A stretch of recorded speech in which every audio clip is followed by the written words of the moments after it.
माझे थोडे त्याचे फार उत्तर हे वाढवी. तुका म्हणे नारायणा तुम्ही जाना बुजावू.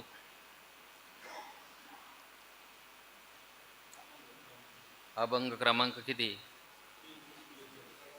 माझ्याकडे नंबर वेगळा आहे म्हणून मी नाही सांगितला. 3342. 3342.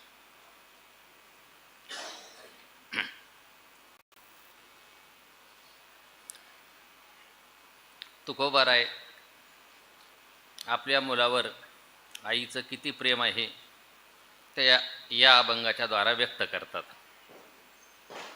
तर सांगतात, काय माता विसरे बाळा कळवळा प्रीतीचा. आपल्या बाळाला आई कधी विसरते का? प्रश्नार्थक वाक्य. याचा अर्थ ती कधीही विसरत नाही. कारण आईचं आपल्या मुलावर निर्निमित्त अशा प्रकारचं प्रेम असतं. ऐशी कळवळ्याची जाती करी लाभाविन प्रीती. किंवा ज्ञानोबाराय सांगतात, किंबहुना धनुर्धरा जो मातेच्या ये उदरा तो मातेचा सोयरा केतुला पा.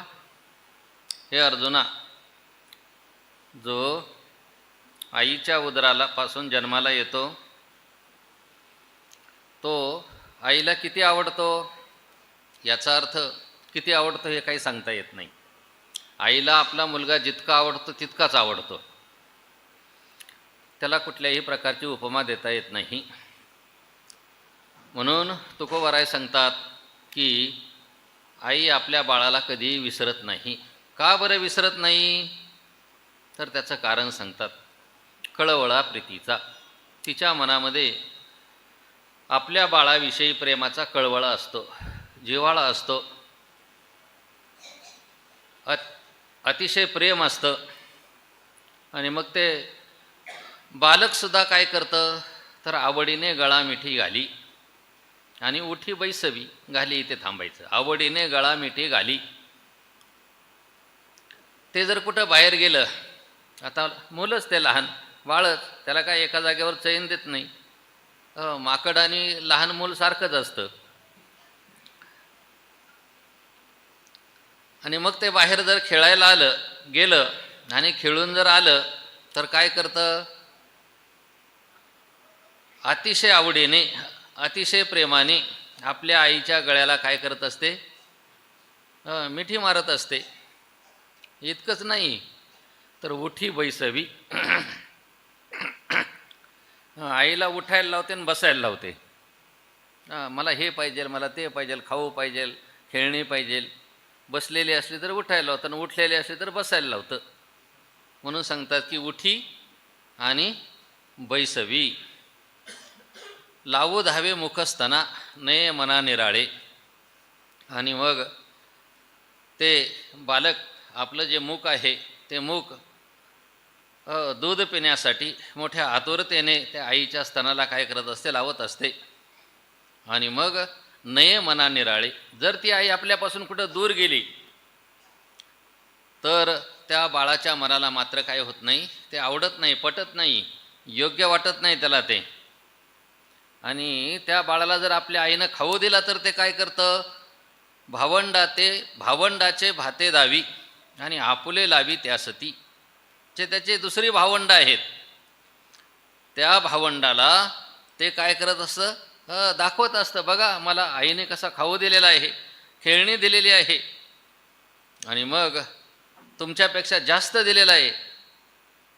आणि आपुले लावी त्यासती. आणि मग आपला जो खाऊ आहे, आपली जी खेळणी आहे, ते काय करतं, त्या भावंडाला त्याच्या खाऊबरोबर काय करतं, तुलना करतं.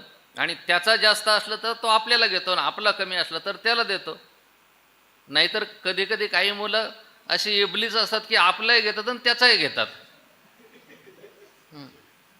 आणि पुन्हा म्हणतं, माझे थोडे त्याचे फार उत्तर हे वाढवी. मला काय केलं, आईनं थोडं दिलं आणि त्याला काय केलं, जास्त दिलं.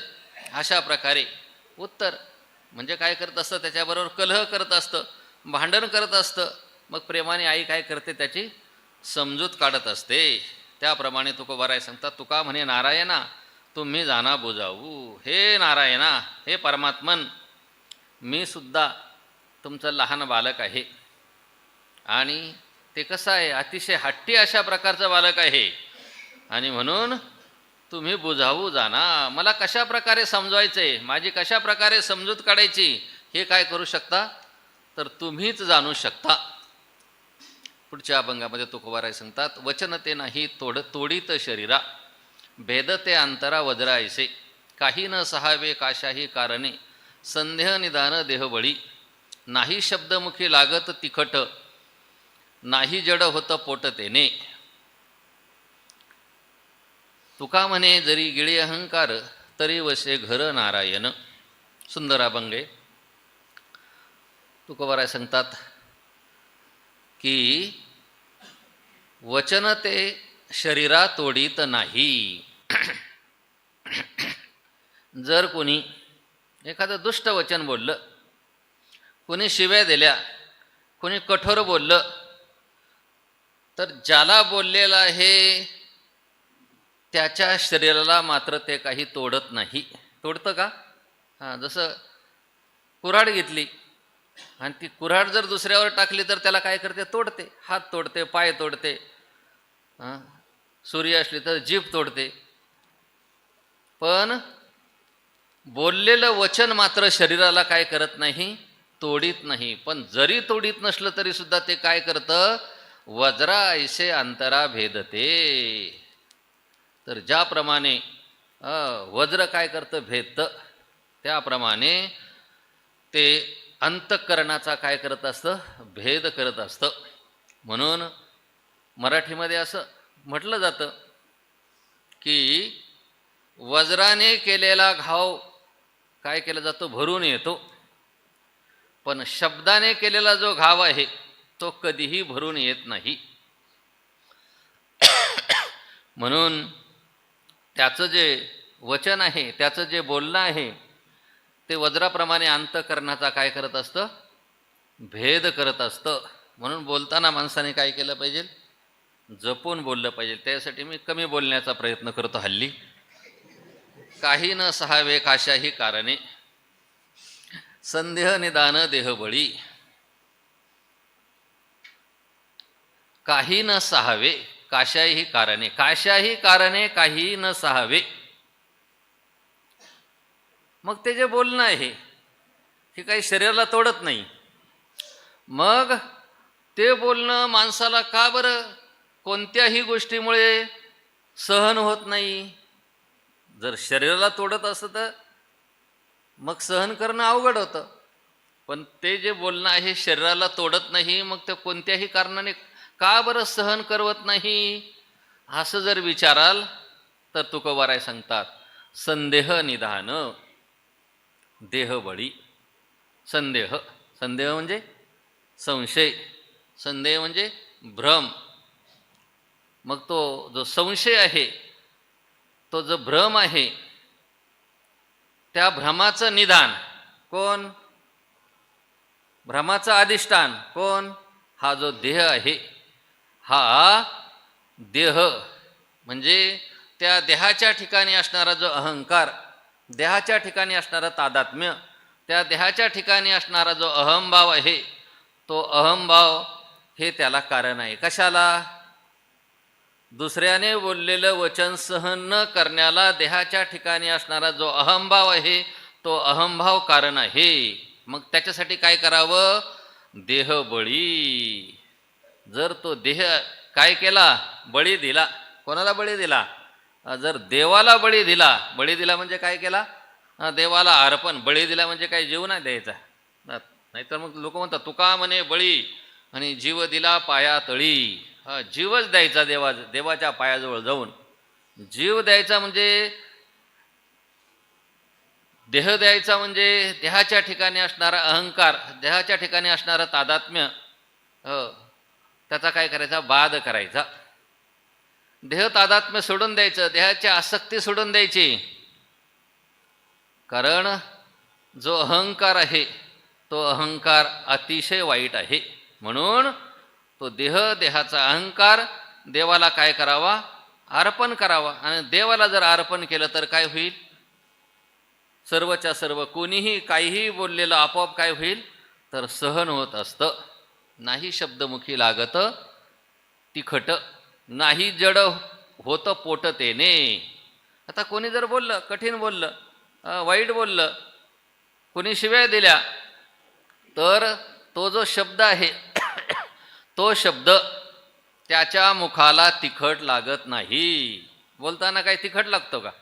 नाही, त्याला तिखट लागत नाही. बरं, त्याने पोट जड होतं नाही. बरं, ज्यानं तो शब्द ऐकला, ग्रहण केला, पोटामध्ये साठवला, मग पोट काय त्याचं जड झालं का? लाडू खाल्ले, करंज्या खाल्ल्या, ते काय चकल्या खाल्ल्या, चिवडा खाल्ला, तर पोट काय होतं? जड होतं. मग दुसऱ्याचे शब्द पोटात गेल्याच्या नंतर काय पोट काय जड होतं का? म्हणजे वाईट शब्द बोलणाऱ्याच्या तोंडाला तो तिखट लागत नाही, किंवा ऐकणाऱ्याचेही त्यामुळे काय होत नाही? पोट जड होत नाही. तुकोबाराय सिद्धांत सांगतात शेवटच्या चरणामध्ये, तुका म्हणे जरी गिळे अहंकार तरी वशे घर नारायण. तुकोबाराय सांगतात, जर आपल्याला दुसऱ्याचं बोलणं सहन करून घ्यायचं असेल, वास्तविक ते सहन होत नाही, पण सहन न होण्याला कारण जर काय असेल, तर अहंकार विशिष्ट असणारा जो देह आहे तो देह त्याला कारण आहे. आणि मग त्या देहावर असणारा जो अहंकार आहे तो अहंकार जर गिळून टाकला, अहंकार जर नष्ट केला, तर जीवनामध्ये जेवढी जेवढी काही द्वंद्व आहेत, सुखदुःखात्मक शीत उष्णात्मक जेवढी जेवढी द्वंद्व आहे, ती द्वंद्वसुद्धा काय होतील? त्याच्याकडून सहन केली जातील. इतकंच नाही तर काय होईल? हृदयी काय नारायण घर वसे. त्याच्या योगाने काय होईल? नारायण आपल्या हृदयरूपी घरामध्ये काय करील? वास्तव्य करील. म्हणून हा अहंकार सोडला पाहिजे. अहंकार अतिशय वाईट आहे. ज्ञानोबाराय सांगतात, तैसा देहांकारू नाथिला. पुढे ते शिंदे माऊलीला जसं पुढचं आठवत नव्हतं ना काल, त्यांचं ऐकल्यामुळं मला बी तसंच व्हायला लागलं. हा समूळ जयाचा नाशिला, तो काय? तोची परमात्मा संचला. नाही, आधीच आहे. अहंकार गेला तर तो काय होतो? देवच होऊन जातो. देह नव्हे मी हे सरे, आणि उरला उरे विठ्ठल. म्हणून हा अहंकार सोडून दिला पाहिजे. पण तो अहंकार कसा सोडला पाहिजे? हा विचारोनी अहंकार सांडिजे, मग असतीची वस्तू होईजे, तरी आपुली स्वस्ती सहजे आपण केली. ज्ञानी पुरुषांच्या ठिकाणी मात्र अहंकार नसतो. ज्ञानोबाराय सांगतात, ज्ञानियांच्या ठाई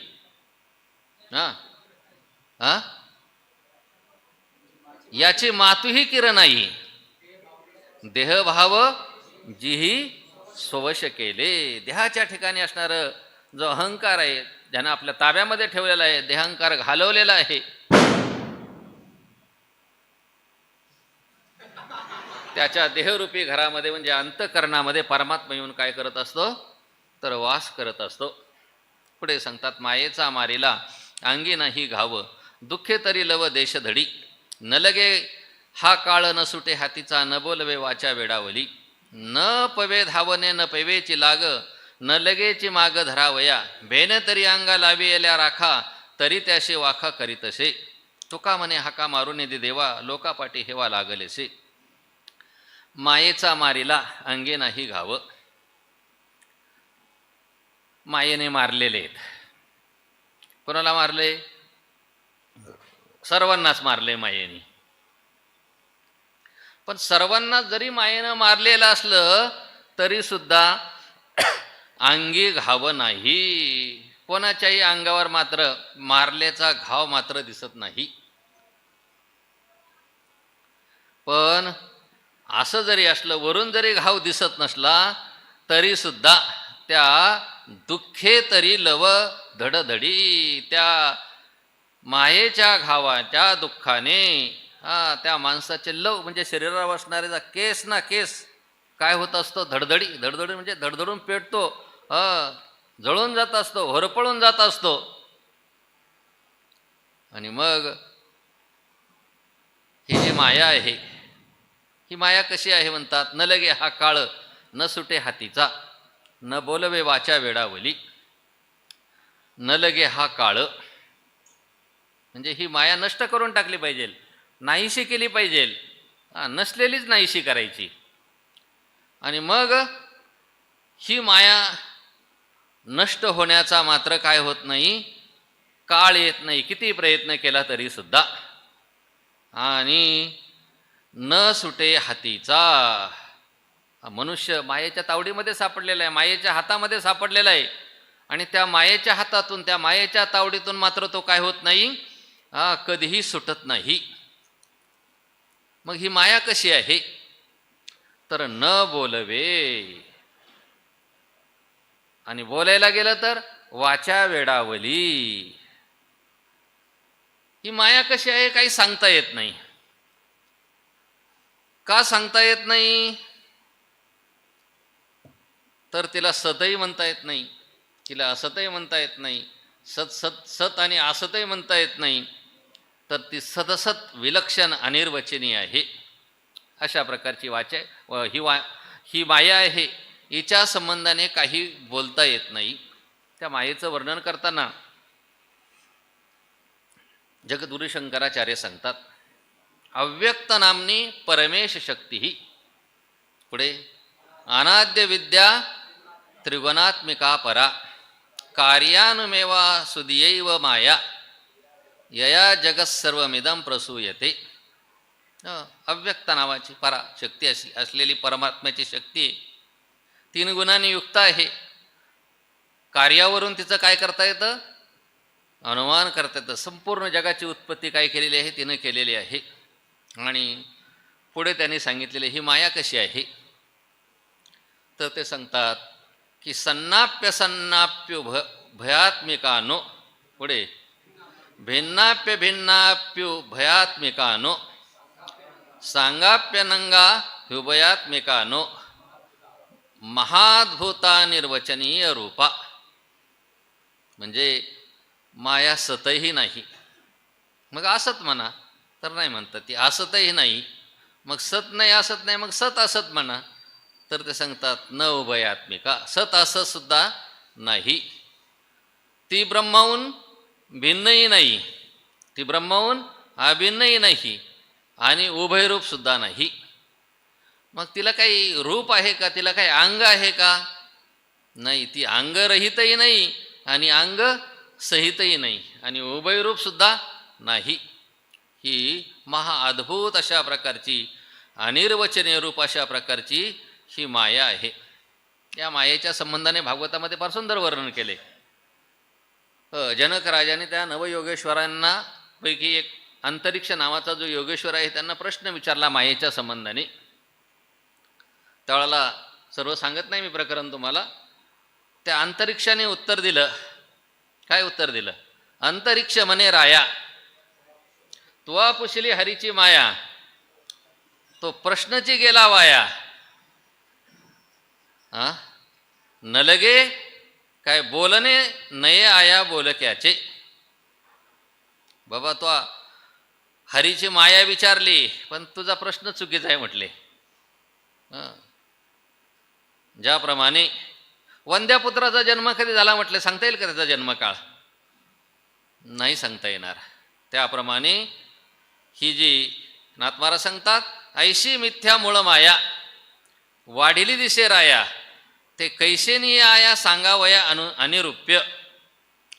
संत म्हणो तरी तात्काळ नासे, आणि असंत म्हणो तरी आभासे, आदी असे पाठी नसे, ऐशी नसे निजांगे. ज्याप्रमाणे मृगजळ दिसतं पण ते मिथ्या असतं, त्याप्रमाणे हा जो संसार आहे या संसाराचं भान असतं, भासतं तो संसार, पण ती जी माया आहे ती माया श्रुतीशास्त्रांना त्या मायेचा जर माग विचारला तर ते शास्त्रसुद्धा काय होतं, स्तब्ध राहतं, मूग गिळून राहतं, शांत बसतं. कारण त्या मायेला कुठल्याही प्रकारचं रूप नाही. जशी मृगजळाची नदी कुठल्याही पर्वतावरून उगम पावत नाही, त्याप्रमाणे ह्या मायेची सिद्धी ही अनिर्वाच्य आहे. आणि म्हणून नाथ महाराज सांगतात की मायेचे मुख्य लक्षण राया तुझं मी सांगेन खून, आपुली कल्पना संपूर्ण ते माया जाणं रूपवर्या. आपली जी कल्पना आहे तीच काय आहे, माया. तिला सत म्हणता येत नाही, तिला असत म्हणता येत नाही, ती अनिर्वचनीय अशा स्वरूपाची. अनिर्वचनीय म्हणजे जिच्याविषयी कुठल्याही प्रकारचं सत आहे की असत आहे असं निर्वचन करता येत नाही, तिच्या संबंधाने काहीही बोलता येत नाही. सत आहे असंही बोलता येत नाही आणि असत आहे असंही बोलता येत नाही. त्याला काय म्हटलं जातं, अनिर्वचनीय असं म्हटलं जातं. म्हणून तिच्या संबंधाने काहीही बोलता येत नाही. आणि बोलायला गेलं तर काय होतं म्हणतात, वाचा वेडावली. वाणी काय होते, वेडावून जात असते. न पवे धावने न पवेची लाग, न लगेचे माग धरावया. न पवे धावणे म्हणजे या मायेला म्हटले आपण पकडूया आणि एखादा सुटला त्या मायेच्या पाठीमागे धावत, मग तिच्या पाठीमागे किती जरी धावलं तरी सुद्धा ती काय होत नाही, सापडत नाही. आणि न पवेची लाग, तिचा कुठेही लाग लागत नाही. ती कुठे आहे, तिचा शोध लागतो का, तिला कुठेही शोध करता येत नाही. आणि न लगेची माग धरावया, धरायचा प्रयत्न केला तरी सुद्धा तिचा मागमूस लागत नाही. अशा प्रकारची काय आहे, ही माया आहे. भेने तरी अंगा लावेल्या राखा, तरी त्याशी वाखा करीत असे. मग या मायेच्या भीतीनं, वास्तविक पाहिलं तर ही माया कशी आत्ता सांगितलं मिथ्या आहे, आणि या मिथ्या मायेच्या भीतीनं कित्येक जे त्यागी लोक होऊन गेले, संन्यासी लोक होऊन गेले, गोसावी होऊन गेले, बैरागी होऊन गेले, त्यांनी संपूर्ण अंगाला काय लावली म्हटले, राख लावली. पण असं जरी झालं तरी त्याशी वाखा करीत असे, तरी सुद्धा त्यांना ती काय करते, वाखा करते. वाखा करते म्हणजे त्यांना पीडा करते, त्यांना दुःख देते, त्यांची फजिती करून त्यांना काय करत असते, सोडत असते. म्हणून तुकोबाराय सांगतात, तुका म्हणे हाका मारून दे देवा, आणि लोकापाटी हेवा लागल असे. ही जी माया आहे ही माया अशी विचित्र आहे म्हणतात की देवा हाका मारून दी. देवाला काय करावं, आपण हाका मारावी. कशासाठी, कारण मायेचा निवारण करणारा कोण आहे, परमात्माच. एकच लीला तरले, जे सर्व भावे मज बजले, तै ऐलीच थडी सरले माया जळ. हे परमात्मा सांगतो आपल्या मुखाने, आहे की नाही. आणि मग आपण काय करूया, या माया नदीतून आम्हाला तारुण्य म्हणून जर परमात्म्याला हाका मारायला लागलं तर ती म्हणतात की देवाला हाकाच मारू देत नाही ही माया. म्हणजे देवाचं नावच घेऊ देत नाही ही माया. अशी विचित्र माया आहे. नाव घ्यायचं म्हटलं तरी सुद्धा काय करू देत नाही, घेऊ देत नाही.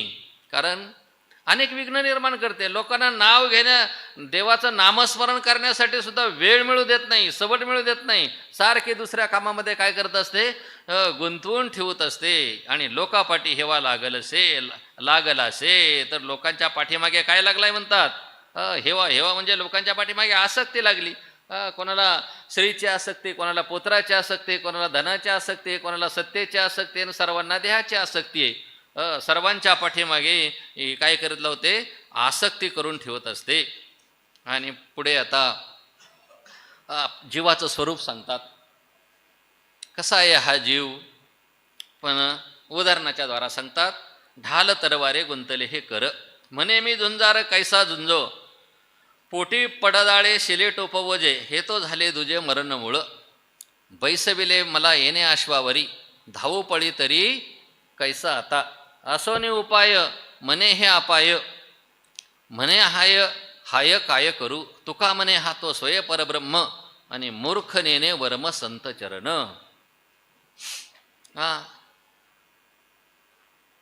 लढायला निघाला सैनिक, शिपाई, मोठा पराक्रमी, पराक्रमी मुद्दा म्हटलं मी. हां, आणि मग युद्धभूमीवर जाऊन पोचला आणि अर्जुनासारखी त्याची स्थिती झाली. पण अर्जुनाची मोहामुळे झाली होती आणि याची भीतीमुळे झाली. फरक आहे दोघांमध्ये. आणि मग युद्धभूमीवर गेला, समरांगणावर गेल्यावर म्हणतो काय करू मी आता, ढाल तरबारे गुंतले हे कर. माझ्या एका हातामध्ये काय आहे, ढाल आहे. पूर्वीच्या काळात युद्ध होत होती, समोरासमोर युद्ध व्हायचं. आतासारखं नाही रात्री जाऊन बॉम्ब टाकायचं असं नव्हतं करत. रात्रीच्या वेळेला युद्ध बंद, दिवसा युद्ध करायचं, समोरासमोर जाऊन लढायचं. मग हातामध्ये काय करायचे, ढाल घे. एका हातामध्ये ढाल आणि दुसऱ्या हातामध्ये तलवार. आणि याच्या योगाने तो म्हणतो माझे दोन्ही हात काय झालेले आहेत, गुंतलेले आहेत. आणि म्हणे मी कैसा झुंजो. बरं का, झुंजार इकडे घ्यायचं. झुंजार म्हणजे युद्ध करणारा जो शिपाई आहे तो शिपाई म्हणतो. काय म्हणतो, एक हातामध्ये ढाल, दुसऱ्या हातामध्ये तलवार, माझे दोन्ही हात गुंतलेले आहेत. आता मी कैसा झुंजो, मी कसा बरं आता युद्ध करू, शत्रूबरोबर कसा लढू आता मी. आणखीन काय, पोटी पडदळे शिले टोप ओझे, हे तो झाले दुजे मरण मूळ. काय झालं म्हणतो, अंगामध्ये चिलखत घातलेलं आहे. आणखीन काय केलेलं आहे, गळ्यामध्ये तलवारीचा पट्टा आहे. आणि डोक्यावर काय केलंय, शिरस्त्राण. युद्धाला जाताना ही सगळी तयारी करून जावं लागतं. शिवाजी महाराज अंगामध्ये चिलखत घालून गेले होते म्हणून वाचले ना. आणि मग हे सर्वच्या सर्व तो म्हणतो काय झालं म्हणतात, याचं ओझ झालं. पोटी पडदाळे शिले टोप ओझे, या सर्वाचं मला काय झालेलं आहे, ओझ आहे ओझ. इकडे मी खरं तर शत्रूच्या तलवारीचा घाव लागून मरायला पाहिजे होतं, पण इथं काय झालं, या ओझ्यामुळेच हे तो झाले दुजे मरण मूळ. हे दुसरं मरणाचं मूळ झालं. कशाचं, या ओझ्याचं. युद्ध न करताच वेगळं या ओझ्यामुळे मी आता काय झालेलं आहे, मरणाला कारणीभूत हे सर्वच्या सर्व गोष्टी घडलेल्या आहेत.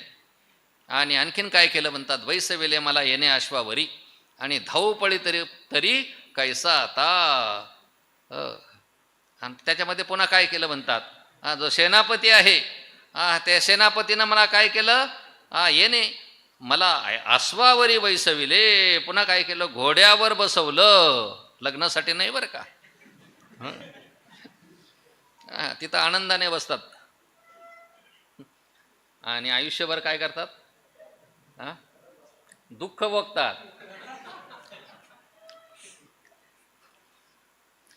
चला आम्हाला आठवलं म्हणून सांगतो. एकाने मला विचारलं का, म्हटले नवरदेवाची मिरवणूक घोड्यावरूनच का काढतात.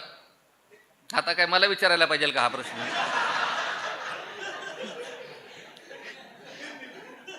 पण विचारला. मी त्याला सांगितलं बाबा त्याची मिरवणूक गाढवावरून पण काढली असती, पण कोणत्या गाढवाचं नेमकं लग्न आहे हे समजणार नाही म्हणून घोड्यावर बसवलं त्याला. चला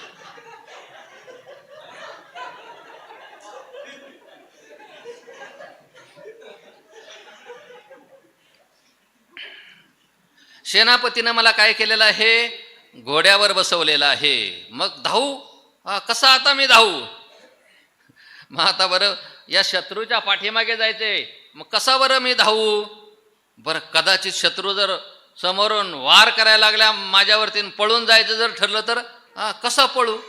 त्याच्या पाठीमागे मला धावता येत नाही या ओझ्यामुळं. घोड्यावर जरी बसवलं असलं तरी सुद्धा, आणि मला पळूनही जाता येत नाही. असो नि उपाय म्हणे हे अपाय, म्हणे हाय हाय काय करू. वास्तविक पाहिलं तर युद्धभूमीवर हे सगळेच्या सगळे उपाय आहेत आतापर्यंत सांगितलेले. कोणते कोणते, ढाल, तलवार, चिलखत, शिरस्त्राण, घोडा, आणि हे सर्वच्या सर्व युद्धामध्ये प्राणाच्या रक्षणाचे काय आहेत, उपाय आहेत. आणि उपाय असून सुद्धा म्हणे हे अपाय, हे काय झाले म्हणले, अपाय झाले, अडथळा निर्माण झाला यांच्यामुळे. आणि मग हाय हाय करायला, म्हणे हाय हाय काय करू. अरे बाप रे, हाय रे, मोठं दुःख झालं बाबा रे, आता मी काय करू, कसा जगू, असा तो काय करू लागला, म्हणू लागला. आणि शेवटी तुकोबाराय सिद्धांत सांगतात की तुका म्हणे हा तो सोय परब्रह्म आणि मूर्ख नेने वर्म संत चरण. त्याप्रमाणे हा जो जीव आहे, हा जीव कसा आहे, हा स्वतः परब्रह्म आहे. पण मात्र मूर्खांना मात्र काय होत नाही म्हणतात, कळत नाही. का कळत नाही? परमात्म्याच्या प्राप्तीचे, परब्रह्म स्वरूपाच्या प्राप्तीचे जे वर्म आहे ते वर्म म्हणजे संतांच्या चरणाची सेवा आहे. मग त्या संतांच्या चरणाच्या सेवेमध्ये राहून सुद्धा बऱ्याच सेवकांना ते वर्म कळत नाही. कशासाठी राहतात सेवक? सेवा करण्यासाठी राहतात. पण जर गुरुचे श्रीमंत शिष्य आले तर त्यांच्याबरोबर जास्तीत जास्त ओळख करून घ्यायची, त्यांचे फोन नंबर घ्यायचे, सेवा राहिली बाजूला.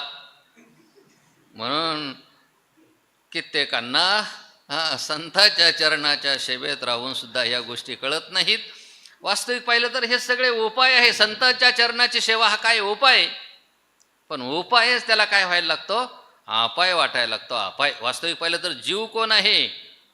जीवो ब्रह्मैव नापरहा. जीव ब्रह्मरूप आहे. तुकोबाराय सांगता, मी वासुदेव तत्वता कळो येईल विचारिता. किंवा सगळीच्या सगळी महावाक्य बघा ना, अहम ब्रह्मास्मी, तत्वमसी, अयमात्मा ब्रह्म, प्रज्ञानम ब्रह्म, हे काय सांगतात? जीव कोण आहे? जीव ब्रह्मरूपच आहे. ब्रह्मरूप. कोठे जीव निराळा, तुका म्हणे कैची किव कोठे जीव निराळा. जीव हा परमात्म्याचा अंश नाही. इथे अंश 15व्या अध्यायामध्ये सांगितलं, ममेव अंशो जीवलोके जीवभूत सनातन. म्हणजे इथे काय अंश सांगायचं नाही. जीव हा परमात्म्याहून वेगळा नाहीच आहे, परमात्मा रूपच आहे. भ्रांतीने, अज्ञानाने तो परब्रह्म स्वरूपापासून तो स्वतःला वेगळा समजायला लागला. हा भाग सोडून द्या. म्हणून परमात्मा प्राप्तीचे सर्वच्या सर्व उपाय, अरे सर्व उपाय दिलेत ना आपल्याला. दिले इंद्रिय, हात पाय कान, डोळे मुख, बोलाया वचन, जेणे तू जोडसी नारायण, आणि नाशे जीवपन भवरोग. पण ते उपायच काय होतात?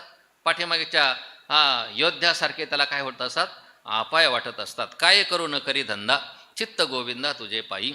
ऐशा संकल्पाचे संधी, माझे बुद्धी धीर द्यावा.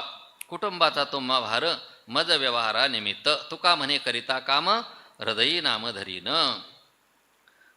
तुकोबाराय सांगतात, काय करू न करी धंदा. हे गोविंदा, काय करू न करी धंदा. हे गोविंदा, गोविंदा म्हणजे गाम विंदती ती गोविंद. गो म्हणजे इंद्रिय, गो म्हणजे गायी, दोन्ही अर्थ केलेले आहेत. जो गायींना काय करतो, सांभाळतो, तो त्याचं पण नाव काय आहे, गोविंद. आणि जो इंद्रियांचा सुद्धा काय करतो, ताब्यात ठेवतो, त्याला सुद्धा काय म्हटलेले, गोविंद. हे गोविंदा, आता काय करू? कारण का न करी धंदा, मी मात्र कुठल्याही प्रकारचा धंदा, म्हणजे हा जो व्यावहारिक धंदा आहे, संसारा संबंधाचा जो धंदा आहे, तो कुठलाही धंदा करत नाही. का धंदा करत नाही म्हटले? देवाने विचारलं. त्यावेळेला तुकोबाराय सांगतात, चित्त तुझे पायी. हे गोविंदा, माझे जे चित्त आहे ते तुझ्या पायाच्या ठिकाणी आहे. इतकंच नाही, ते माझं चित्त आता तुझ्या पायाच्या ठिकाणी आहे, पण अखंड तुझ्या पायाच्या ठिकाणी असावं अशी माझी पण इच्छा आहे, असं मला वाटतं. कारण पुढच्या चरणामध्ये तसा भाव आहे, ऐशा संकल्पाचे संधी, माझे बुद्धी धीर द्यावा. अशा प्रकारचा जो संकल्प, संकल्प शब्दाचा अर्थ तर निश्चय घ्यायचा, म्हणजे माझं चित्त तुझ्या पायाच्या ठिकाणी असावं, अशा प्रकारचा माझा जो निश्चय आहे, त्या निश्चयाच्या प्रसंगी तुम्ही काय करावं, तर माझ्या बुद्धीला काय करावा, धीर द्यावा. माझ्या बुद्धीला धीर द्यावा म्हणजे माझं चित्त तुझ्या पायाच्या ठिकाणी असावं, असा जो मी संकल्प केलेला आहे, असा जो निश्चय केलेला आहे, त्या निश्चयापासून माझं चित्त ढळू देऊ नयेस, अशी माझी तुम्हाला काय आहे, तर देवा विनंती आहे. वास्तविक पाहिलं तर मला काही करायची गरज नाही, मला फक्त तुमच्या चरणाचे चरण माझ्या चित्तामध्ये राहिले पाहिजे, हीच माझी इच्छा आहे. तुमची सेवा करणं हीच माझी इच्छा आहे. कारण माझ्या कुटुंबाचा तुम्हा भार, मज व्यवहारानिमित्त. माझ्या कुटुंबाचा सर्वच्या सर्व भार कोणावर आहे, तुमच्यावर आहे. त्यांच्या पालनाची, पोषणाची संपूर्ण जबाबदारी कोणाची आहे, तुमच्यावर आहे. कारण देवा तूच म्हणतोस ना, अनन्या चिंतयन्त मामे जना पर्युपासते तेषां नित्याभियुक्तानां योगक्षेमम वहाम्यहम. त्या भक्ताचं केलं, अनेक भक्तांचं केलंय. उदाहरणं पाहून घ्या. अनेक उदाहरणं आहेत आपल्यासमोर, सांगायला वेळ नाही आपल्याला. म्हणून हे देवा, माझ्या कुटुंबाचा सर्व भार तुमच्यावर आहे आणि मज व्यवहारानिमित्त मी केवळ व्यवहारापुरताच काय आहे तर निमित्त कारण आहे. तुका म्हणे करिता काम आणि हृदय नाम धरीन. हे देवा, त्यामुळं मी व्यवहारामध्ये कुठल्याही प्रकारचं जरी काम करीत असलो तरीसुद्धा माझ्या हृदयामध्ये मात्र तुमच्या नामाचंच काय करीत राहील, चिंतन करत राहील. म्हणजे काम करत असताना सुद्धा चित्त कुठं पाहिजे? देवाचं. त्या गोपिकांचं वाहन, मन हे गोविंदी आणि देह काम करी. देह आपापली जी कामं आहे ती व्यवस्थित करतात, पण मन कुठे? परमात्म्याच्या ठिकाणी आहे. म्हणून तुकोबाराय सांगा, कामामध्ये काम काही म्हणा, राम राम जाईल भवश्रम. म्हणून कोणतीही क्रिया करताना बोलावा विठ्ठल, पहावा विठ्ठल, करावा विठ्ठल, जीव भाव दळिता कांडिता जेविता गे. बाई संसारातली कुठल्याही प्रकारची जरी क्रिया करत असलं तरीसुद्धा काय केलं पाहिजे? परमात्म्याचं जे नाम आहे, परमात्म्याचं जे चरण आहे, परमात्म्याचं जे स्वरूप आहे ते काय असलं पाहिजे? आपल्या अंतःकरणामध्ये असलं पाहिजे. कारण त्याच्यासाठी तर इकडे बघा, त्याच्यासाठी तर हा मनुष्य देह प्राप्त झालेला आहे.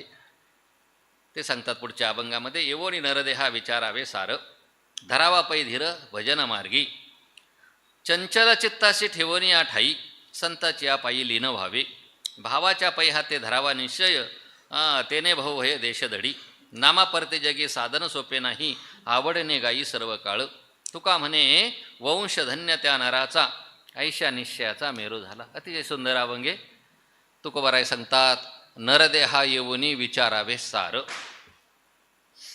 नरदेहाला आलेला आहात तुम्ही. वास्तविक पाहिलं तर हा नरदेह अतिशय दुर्लभ आहे, सर्वांना माहिती आहे आपल्याला. जगद्गुरु शंकराचार्य सांगतात, दुर्लभम त्रयमे वैतत देवानुग्रह हेतुकम मनुष्यत्वम मुमुक्षुत्वम महापुरुष संश्रय.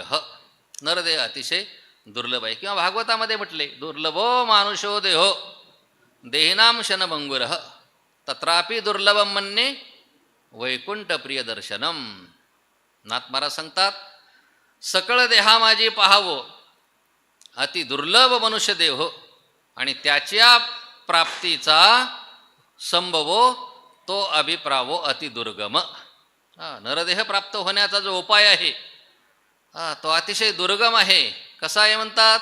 सुकृत दुष्कृत समान समी, तै पाविजे कर्मभूमी, तेची पडे जे विषमी तै स्वर्गगामी का नरक. पाप आणि पुण्य समान झालं तरच मनुष्य देह प्राप्त होत असतो. म्हणून अतिशय दुर्लभ आहे. किंवा भागवतामध्ये आणखीन एका ठिकाणी म्हटले, नृदेह माध्यम सुलभम सुदुर्लभम प्लवम सुकल्पम गुरुकर्णधारम मदानुकूलेन भवस्तैरितम पुमान भवाब्दिम नतरे सह आत्मा. तर हा नरदेह आहे, हा अतिशय दुर्लभ आहे. पण भगवान म्हणतात सुलभ, माझ्या कृपेने तो अतिशय सुलभ झालेला आहे. कारण या ठिकाणी नरदेहरूपी ही जे नाव आहे, त्या नावेचा नावाडी कोण झालाय म्हणतात? गुरु कर्णधारम. श्री गुरु काय झालेले आहेत? नावाडी झालेले आहेत. आणि माझ्याकडे घेऊन येण्यात, ती नाव घेऊन येण्यासाठी अनुकूल अशा प्रकारचा वारा सुटलेला आहे. आणि असं असताना सुद्धा जर मनुष्य या भवसागरातून पार तरुण गेला नाही तर तो कसा आहे? स आत्मा. तो आत्महत्यारा आहे म्हणतात, आत्मघातकी आहे. त्यानं जणू काय स्वतःचे काय केलेले आहे? आत्महत्याच केलेली आहे. तुम्ही सांगा. अनेक प्रमाण आहेत. नरदेह दुर्लभ जाणा, दुर्लभ आहे हा नरदेह. मग या नरदेहाला येऊन काय करावं? तर सांगतात की नरदेहा येऊन विचारावे सार. सार विचारावं. म्हणजे जगामध्ये सार काय आहे, आसार काय आहे, विचारावे म्हणजे पुसावे असं नाही अर्थ त्याचा. विचारावे म्हणजे विचार करावा. म्हणजे जगत सत्य आहे की मिथ्य आहे, सत्य असत्य, नित्य अनित्य, सुख दुःख, याचा काय केला पाहिजे, विचार केला पाहिजे. विचार, सारासार विचार करा उठा उठी. कारण विचारा वाचून माणसाला समाधान प्राप्त हो. खरं सांगू का मी आता, गाथा, ज्ञानेश्वरी, भागवत हे जे ग्रंथ आहेत ना, हे विचाराचे ग्रंथ आहेत. आणखीन एक सांगू का, फक्त विचाराचेच ग्रंथ नाहीत, हे उपासनेचे सुद्धा ग्रंथ आहेत. म्हणजे या ग्रंथाची जरी उपासना जरी केली, म्हणजे तुम्ही यांचं पारायण जरी केलं, ज्ञानोबरायांनी पारायणाचं काय काय फले पुष्कळ सांगितले, आपल्याला तिकडे जायचं नाही आता, तरी सुद्धा तुम्हाला निश्चित कल्याणाची प्राप्ती होईल. म्हणजे त्याची उपासना जरी केली तरी सुद्धा, गाथ्याचं पारायण जरी केलं, गाथ्याचं पाठांतर जरी केलं, गाथ्याचा अर्थ जरी समजून घेतला, तरी सुद्धा तुम्हाला निश्चित तो गाथा तुम्हाला मोक्षापर्यंत घेऊन जाईल. म्हणून उपासनेचा सुद्धा ग्रंथ आहे आणि हा विचाराचा सुद्धा ग्रंथ आहे. हे जे ग्रंथ आहेत संत साहित्य, त्याच्या पुढची पायरी हे काय आहे, म्हणून विचार करायला सांगितलं आहे. विचार, कारण विचारा वाचूनी न पविजे समाधान. समाधान पाहिजे असेल तर विचार केला पाहिजे. ज्ञानोबा महाराज सांगतात, तैसे विचारिता निरसले. पुढे ते प्रपंच सहज सांडवले, मग तत्वता तत्व उरले ज्ञानियासी. विचार जर केला तर सर्वाचा निराश होतो, प्रपंचाचा बाध होतो आणि खाली ज्ञानी पुरुषासाठी काय शिल्लक राहतं, एक ब्रह्मतत्व, आत्मतत्वच काय राहत असतं, शिल्लक राहत असतं. आणखीन सांगतात, देखे सारा सार विचारिता, भ्रांती ते पाहे असारता, तरी सारते स्वभावता नित्य जाणे. सार काय, इथे साराचा विचार चाललाय ना आपला. सार म्हणजे दीपावळीच्या दिवशी खाल्ला तो सार नाही, ते सार आणि आसार याचा काय केला पाहिजे, विचार केला पाहिजे. आणि भ्रांती म्हणजे काय, तर आसार आहे आसार.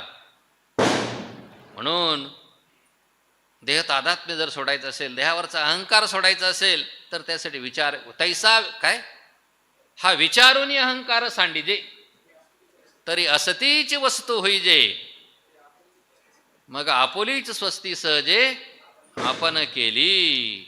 म्हणून विचार, कारण बघा मनुष्य देहामध्ये विचार करायला का सांगितला, मनुष्य देह आपलं आयुष्य फार थोडं आहे, अल्प आयुष्य. मानव देह शतगणिले ते अर्ध, आता आपला रात्रीमध्ये अर्ध्यापेक्षा जास्त तो भाग सोडून द्या. पण तरी सुद्धा माणसं मात्र सगळे आपल्यासमोर मेलेली माणसं पाहतात, पण त्यांना वाटतं आपण अमरच आहोत. आणि संसारामध्ये निमग्न होऊन गेलेली आहेत ही माणसं.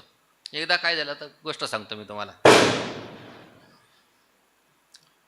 स्वर्गाचा राजा इंद्र, सुंदर अशा प्रकारचं राजभवन राजवाडा आहे त्याचा, पण राजा त्याच्या मनामध्ये विचाराला नवीन काय केला पाहिजे, महाल बांधला पाहिजे. आणि 500 कोटीचा महाल बांधायचा त्याने ठरवलं. 500 कोटी काय, 5000 कोटीचा आपल्याला कुठे द्यायचे पैसे, महाल तयार करायचं ठरवलं. आणि मग तिथे जाऊन उभा राहायचा. किती विटा आल्या, किती सिमेंट आलं, किती लोखंड आलं, त्याला पाणी मारा, माणसं आली का नाही वेळेवर कामावर. वर्ष झालं त्याचं राज्यकारभारामध्ये लक्षच नाही. आणि तिकडून एक ऋषी आले, त्यांच्या अंगावर डोक्यावर एक क्वाट होती. क्वाट त्यावेळेला क्वाट कायची, बाज म्हणतात तिला, म्हणजे लाकडाची असते, 4 पाय असतात, मध्ये विणलेली असते दोरीनं. ती डोक्यावर घेतली, आला इंद्राला पाहिलं, राजा आहे, आपली क्वाट तिथं ठेवली आणि बसला त्याच्यावर. आणि मग इंद्राने विचारलं, ऋषी आहेत, नमस्कार केला, आपण कोण आहात, कुठून आलात. त्याने सांगितलं, मी लोमश ऋषी आहे, लोमश ऋषी. काही नाही, चाललं होतं फिरत फिरत, सहज तू दिसला म्हणून मी थांबलो. तू काय करतोस म्हटलं इथे इंद्रा. म्हटलं काय नाही, बघा ना. लगेच त्याने सगळ्याच्या लोकांना फार हौस असते, कोणी जर महात्मा आहे का कोणी याचा, चला आमचं घर बघायला, इथं हे इथं ते, इथं अगोदर संडास नेऊन दाखवतात.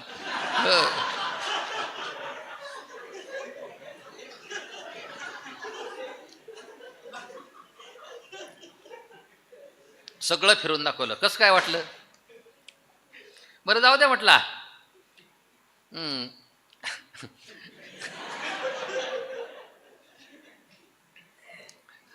तुम्हाला काही घर नाही का इकडे तिकडे फिरता म्हणला, भटकता म्हणला तुम्ही. म्हटलं हे इंद्रा, एक झोपडी होती माझी, ती मोडून गेली. आणि जाऊ द्या म्हणले, आता आपलं आयुष्य काय थोडं राहिले, कशाला दुसरी झोपडी बनवायची. हे क्वाट पुरेशी आहे मला. दिवसभर मी तिला डोक्यावर घेतो आणि रात्रीचं मी तिच्यावर झोपतो म्हटलं. माझं आयुष्य. म्हटलं किती आयुष्य झालं म्हटलं. म्हटलं माझ्या छातीवर तुला किती केस दिसतात. म्हणले असते 100-500. बाकीची मोकळी झाली म्हटलं सगळी छाती. म्हटले 1000-2000 केस गळून गेली. आता किती राहिलेत? 100-500 राहिलेत बस. इंद्रा तुझं आयुष्य किती? म्हटलं 1 कल्प. इंद्राचं आयुष्य किती? 1 कल्प आयुष्य. म्हटला 1 कल्प झालं की माझ्या छातीवरचा 1 केस गळून पडतो. 1 कल्प झालं माझ्या छातीवरचा काय होतो? 1 केस गळून पडतो. असे किती केस गळाले असतील अंदाजे? 1000-2000 गेले गळून. आता काय 100-500 राहिलेत. आता कशाला तेवढ्यासाठी दुसरी झोपडी बनवायची. इंद्राला वाटलं अजून 500 कल्प जगणार आहे हा. आपल्यासारखे 500 इंद्र जन्माला येऊन मरतील, तरी म्हणतो हा म्हणतो का थोडं आयुष्य राहिले कशाला झोपडी बनवायची. आयुष्य फार थोडे आहे. आयुष्य क्षणभंगुर आहे. कधी जाईल काही सांगता येत नाही, काही भरोसा नाही त्याचा. म्हणून एक आपला प्रसिद्ध श्लोक तुम्हाला माहिती आहे, आयुर्नश्यति प्रतिदिनम याति क्षयम यौवनम. पुढे प्रत्यायांती गता पुनर्न दिवसा कालो जगद्भक्षकः. लक्ष्मी स्तोय तरंग भंग चपला विद्युच्चलम जीवनम. पुढे जीवितम तस्मात् माम शरणांगतम शरणद. हे देवा माझं तू काय कर, रक्षण कर. हे जीवन फार थोडे क्षणभंगुर आहे. पण जरी असलं तरी मनुष्य शरीर अतिशय मूल्यवान आहे बरं का. किती मूल्यवान आहे. मला आणखीन एक गोष्ट आठवली सांगतो तुम्हाला. मी वेळेत उरकून गेले, काय काळजी करू नका तुम्ही. आता काय थोडे अभंग राहिले.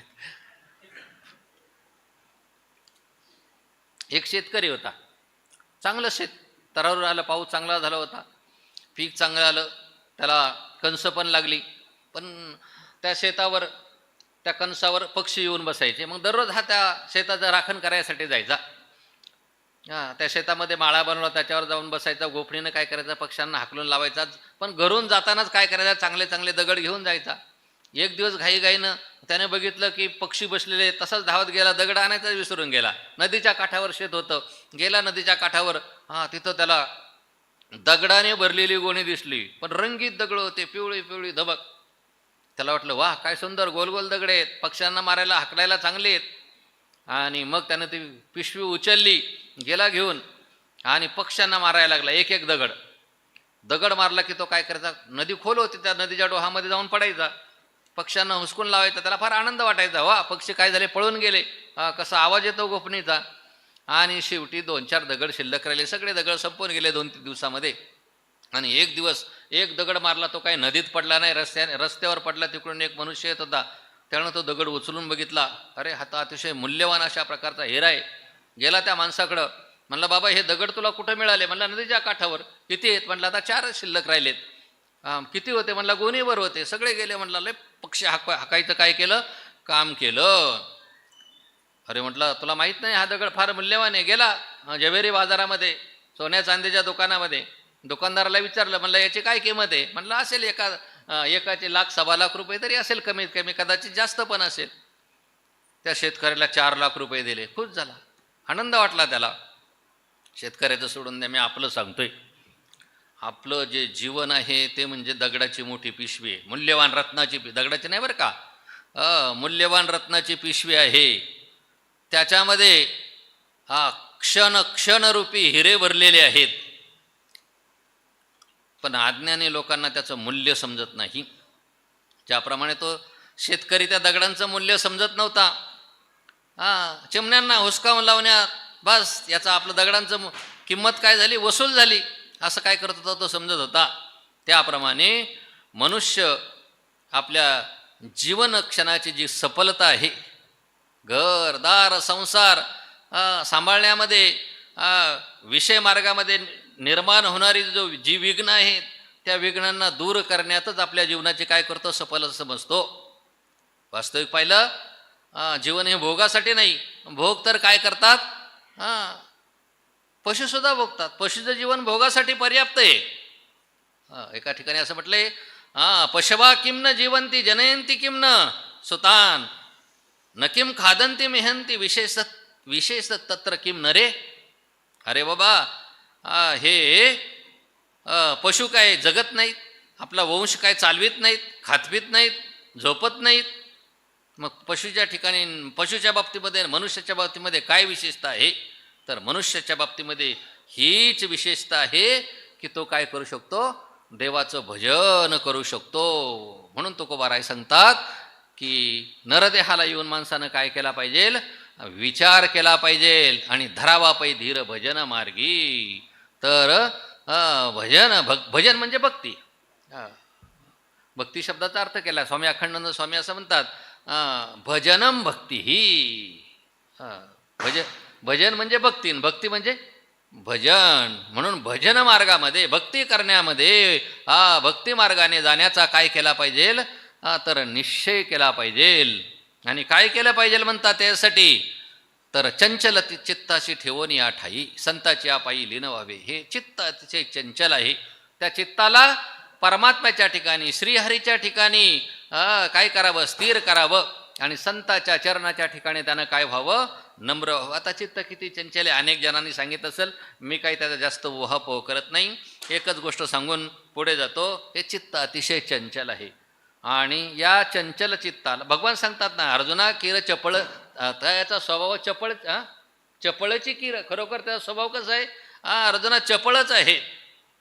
त्या योगविशिष्टामध्ये असं म्हटलंय अप्यब्दी पानान महतान सुमेरून मुलनादपी अप्यवन्नशना साधो विषमचित्त निग्रह. बाबा रे काय करता येईल समुद्राचं पान करता येईल, मेरू पर्वताचं शिखर सुद्धा काय करता येईल तोडून टाकता येईल, त्याचं उल्लंघन करता येईल, अग्नीसुद्धा काय करता येईल गिळून घेता येईल, पण चित्ताचा निग्रह करणं ही गोष्ट कशी अवघड आहे. कारण बघा ह्या मनाने जर विषयाचं चिंतन केलं तर हे मन विषय रूप होतं. भगवान सांगतात आणि या मनाने जर माझं चिंतन केलं तर मन काय होतं मद्रूप होतं. काय विषयान ध्यायताच चित्तम विषयेषु विषज्यते आणि मामनुस्मरत चित्तम मामेव प्रविलीयन्ते.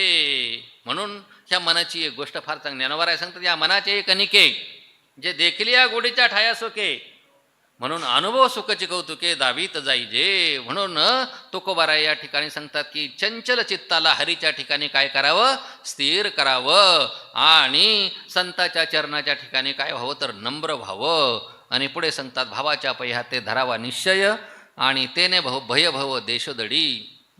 काय करावं वेद गुरु संत यांच्या वचनावर काय करावा विश्वास ठेवावा. पण कसा विश्वास ठेवावा तर ते सांगतात की विश्वासाच्या हाताने निश्चय करावा. कशाचा निश्चय करावा परमात्म्याचं चिंतन करण्याचा निश्चय करावा, भक्ती करण्याचा निश्चय करावा, परमार्थ मार्गाचा परमार्थ करण्याचा काय करावा निश्चय करावा. आणि त्याच्या योगाने काय होईल म्हणतात तेने भवभय देशोधडी. त्या योगाने जन्मवर्णाचं जे भय आहे त्या भय काय होईल म्हणतात देशोधडीला लागेल देशोधडीला. आणि म्हणून त्यासाठी परमात्म्याचं काय केलं पाहिजे नामस्मरण केलं पाहिजे. कारण नामापरती जगी साधन सोपे नाही आवडीने गाई सर्व काळ. नामापेक्षा या जगामध्ये हरीच्या प्राप्तीचं दुसरं सोपं साधन नाही. याकरता तुम्ही काय करा आवडीने अतिशय प्रेमाने अखंड हरीचं नाम काय करत जा तुम्ही गात जा. नाम सर्वात सोपं साधन आहे नाम बरं का. पण तरी सुद्धा कोणी करत नाही. नामसंकीर्तन दररोज म्हणतो आपण, साधन हरिपाठ म्हणणारे सगळेच्या सगळे साधन पै सोपे नलगती सायास जाबे वनांतरा. ज्ञानोबारायणीवर नाम जप यज्ञ तू परम बाधून शके स्नानादी कर्म. पुढे नामे पावन धर्मा धर्म नाम परब्रह्म वेदार्थी. नाम सर्व यज्ञामध्ये श्रेष्ठ यज्ञ सांगितलेला आहे. काय यज्ञ श्रेष्ठ सांगितलं आहे बाकीच्या यज्ञामध्ये 3 गोष्टी कराव्या लागतात. यज्ञामध्ये एकतर हिंसा करावी लागते, दुसरी गोष्ट, यज्ञामध्ये भरपूर काही साधन सामग्री लागते. कुंड लागतं, मंडप लागतं, वेदी लागतं, तिथं मंत्र म्हणण्यासाठी ब्राह्मण लागतात, सर्व लागतं तिथे. आणखीन यज्ञ करण्यासाठी, सर्व यज्ञ करण्यासाठी सर्वांना अधिकार नाही. पण नामस्मरण असं साधन आहे, नामजप यज्ञ असं साधन आहे, हिंसादी दोषरहित आहे. कुठल्याही प्रकारची हिंसा करावी लागत नाही. पुन्हा ते कसं आहे, इतर साधन निरपेक्ष आहे, कुठल्याही साधनाची त्याला अपेक्षा नाही. आणि पुन्हा कसं आहे, सर्वाधिकार शव्य आहे. यारे यारे लहान थोर, याती भलते नारी नर, करावा विचार न लगे चिंता कवनाशी. सर्वांसाठी सकळाशी येथे आहे अधिकार. कलियुगी उद्धार सोपं असलं तरी काय, कारण नामस्मरण करण्यासाठी काय काळ वेळ नाम उच्चारिता नाही. अरे वाल्या कोळ्यासारखा इतका पतित सुद्धा नामस्मरणाच्या योगाने काय झाला तर तरुण गेला. सोपं आहे, मग काय फल आहे, काय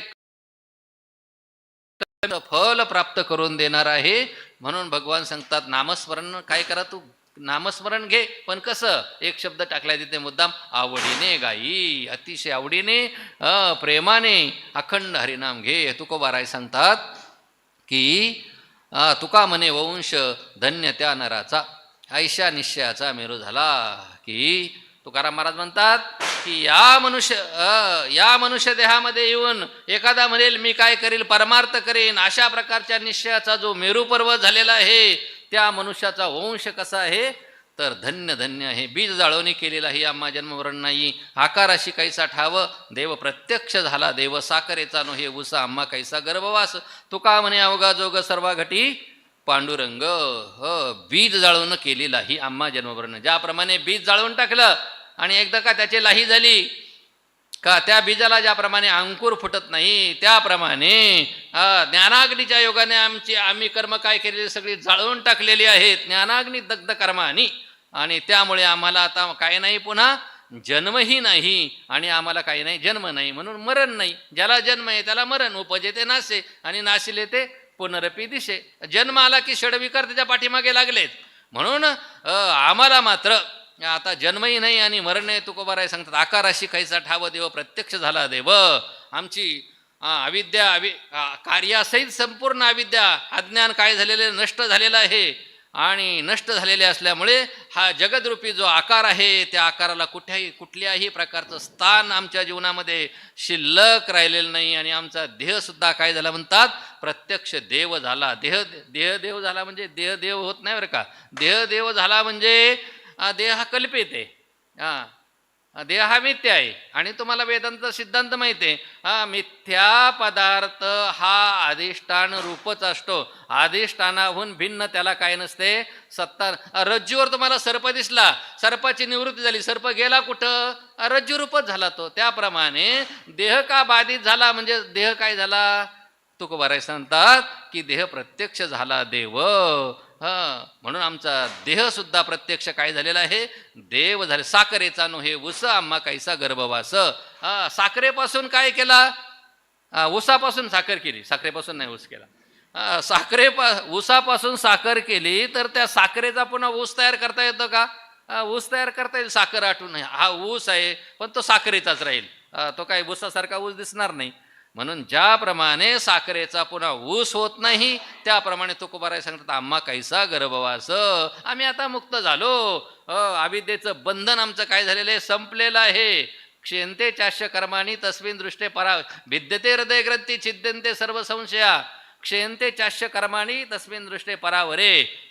आम्ही मुक्त झालेला आहोत, त्यामुळे आम्हाला आता मात्र काही नाही, पुन्हा गर्भवास पुन्हा प्राप्त होणार नाही. तुका म्हणे अवघा जोग सर्वा घटी पांडुरंग. तुकोबाराय सांगतात की आम्ही काय झालेले म्हणतात, आम्हाला वैराग्य निर्माण झालं, चित्तवृत्तीचा निरोध केलेला आहे. आणि त्यामुळे आम्हाला आमच्या अनुभवाप्रमाणे सर्वा घटी पांडुरंग. आम्हाला जग दिसतच नाही. जिकडे तिकडे काय दिसतं बघा. अगोदर जर आपण ब्रह्म झालं त्याला जग दिसत नाही. सर्वम खल्विदम ब्रह्म, आदो ब्रह्माहमस्मी इति बोध उदिते आणि पश्चात सर्वम खल्विदम ब्रह्म. नंतर सर्वच्या सर्व त्याला काय दिसतं, सर्व पण नाही बरं का. ब्रह्म सोडून त्याला दुसरी वस्तूच दिसत नाही. म्हणून सर्वाघटी राम देहादेही एक सर्वत्र त्याला काय दिसतो, जिथं देखे तिथं पांडुरंग महाराज, जिकडे पाहिजे तिकडे त्याला परमात्माच दिसतो. झोपू नका. तुम्ही झोपल्या कसं, इथे तर पोलीस स्टेशनवरच दरोडा टाकला तुम्ही. वैकुंठचा देवा आणि लाभूतळा, धन्य तो आगळा पुंडलिक. धारिष्ठ धैर्याचा वरिष्ठ भक्तांचा पवित्र पुण्याचा एकनिष्ठ. पितृसेवा पुण्य लाधला निदान ब्रह्म सनातन अंगसंगे. अंगसंगे रंग क्रीडा करी जाना त्या ज्या घरी पाहुणा वैकुंठीचा. धन्य त्याची शक्ती भक्तीचे हे ख्याती तुका म्हणे मुक्ती पायी लोळे. पुंडलिकरायाचं वर्णन केले तुकोबारायांनी. ते सांगतात की हे पुंडलिकराया, तुम्ही कसे आहात, तर वैकुंठीचा देव भूतळा निला. वैकुंठात राहणारा जो परमात्मा पांडुरंग, त्याला काय केलेलं आहे सर्वांना इतिहास माहिती आहे, त्याच्यामुळे सांगण्याची काही आवश्यकता नाही.